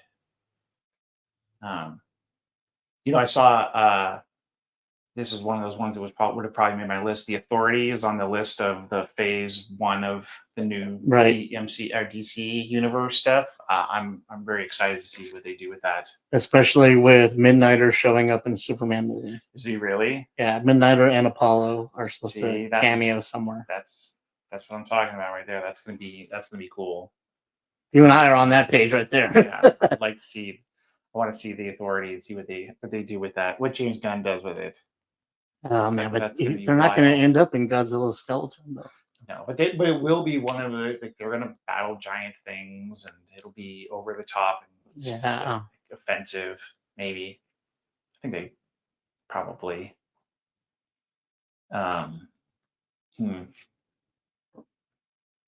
Justin? Two things come to mind. I would love to see I mean, they got to get the X-Men right, but I'd love to see Asgardian Wars. Yeah, yep. That would be great. Actually, I'd love if they put together like a new Mutants movie. I know they did it before, but and it was all right, but Kind of got buried by COVID though. it did. It got buried by COVID, and it got buried by the other Phoenix movie bombing, Yeah. and so And I got buried by people not knowing who the characters were and understanding the storyline. yeah. Because they changed it twice, 2 or 3 times over what it was going to be while they Yeah. were filming it. I would like to see. I just had it in my head now. I'm drawing a blank. I always thought it would be cool to have a Planetary movie. Yep. Planetary was pretty great, Yeah, that would be amazingly cool. and that would be a fun movie that they could do, and it'd be a fun series of movies because that comic was so episodic. Yeah. They could definitely like make a whole series out of it. That would be a great TV show. Where Probably be a better every probably episode be a better TV is a show. different genre. Yeah. I think it'd make a better animated show, though. Like go that route. Yeah. Like an Invincible route, Yeah. Because the stuff that they would work with, especially like with Authority too, like it'd be better drawn than production one. I hope. Yeah, that would be a good one. Yeah. Planetary. That was such a good story. Mm-hmm. I would love to see a good From Hell. Yeah. Good From Hell. Not that. From Hell was good for a movie that had nothing to do with the comic book. Right. But compared to the comic book, it was shite. Yeah. But that can be said so true for so many other adaptations. Right. I mean, same thing for like League of Extraordinary Gentlemen. Yeah. That could be such a good movie, Man, but that- it was so movie bad. was- deserves to be an animated series Yeah. as well. Yeah. Like a good animated Especially the series. second series. Yeah. The Invisible Man dies. So good. Think about that. It was the most gruesome death I ever didn't see.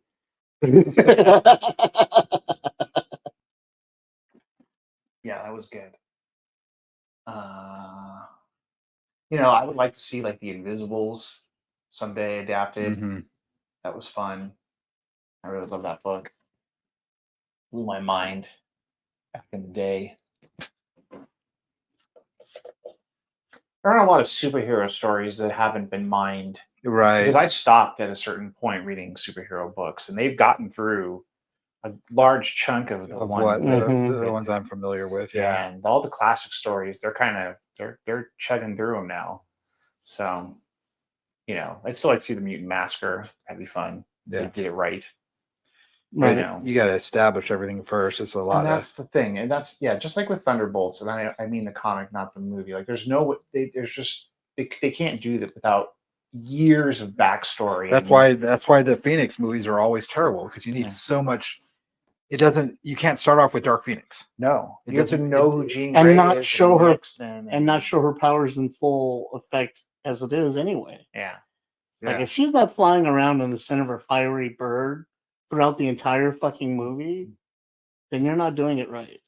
Sorry. When she needs to be regular Phoenix before she becomes Dark Phoenix, or else Right. it doesn't mean anything. Right, exactly. You need to see Jean Grey, not Phoenix, for a while. Yeah. Well, you need to establish Jean Grey and Scott Summers Yeah. as being in the same age group. But anyway, Yep. anyway, What would you adapt? me, Yeah. the Brood War That was good too. That was pretty good. Yeah. or the Annihilation Wave. Something about Galactus' dead corpse being spliced up into lenses for a bomb for Annihilus. I want to see that on film. Huh. And I want to see Dreadstar adapted someday. we are at the 4-minute mark, everybody, so it's time to show everyone the finished artwork. All right, so first we're going to avoid Joey's because he's so desperate for attention that he keeps shoving it in my face. That's what I do. That's mostly finished. Mostly. Mostly. The spear needs to be done and do their letters still and a few touch-up things, but Still looks really good. well, thank you all. And then we'll get over to. Oh, we're out of time. Oh, too bad. Sorry, Mike. So there's Joey's final piece. I think the candles pop. Candles were a good call. Yeah, I think it came out really great.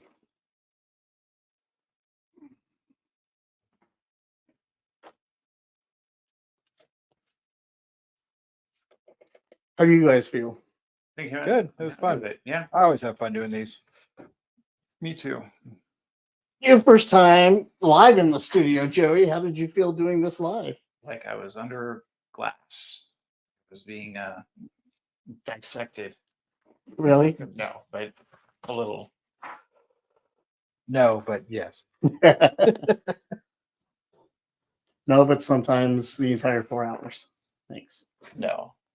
It was That fun was having. fine. It was good being here. Yeah, Yeah. it's fun having you here. I like being in. I like the energy when we draw. We always hang out and draw. That was the Like, best thing about like shows. when I went back to school is like just being around other artists. Oh, yeah, it shows when we're all drawn. Yeah, Yeah, like it's definitely the best thing. stuff. Yeah, I like a good excuse to just sit down and draw something that Yeah. has nothing to do with what I'm like. with a project Yeah. or something Right, you have right, to just get free done. draw. like Yeah, sit down. I don't do it. I never do it. I don't do it enough for myself. So it's a Yeah. good excuse to Mhm. just get to it. Yeah. And it's good exercise too. Yeah. I should do it more often. Should do a lot of things we're on. Like exercise.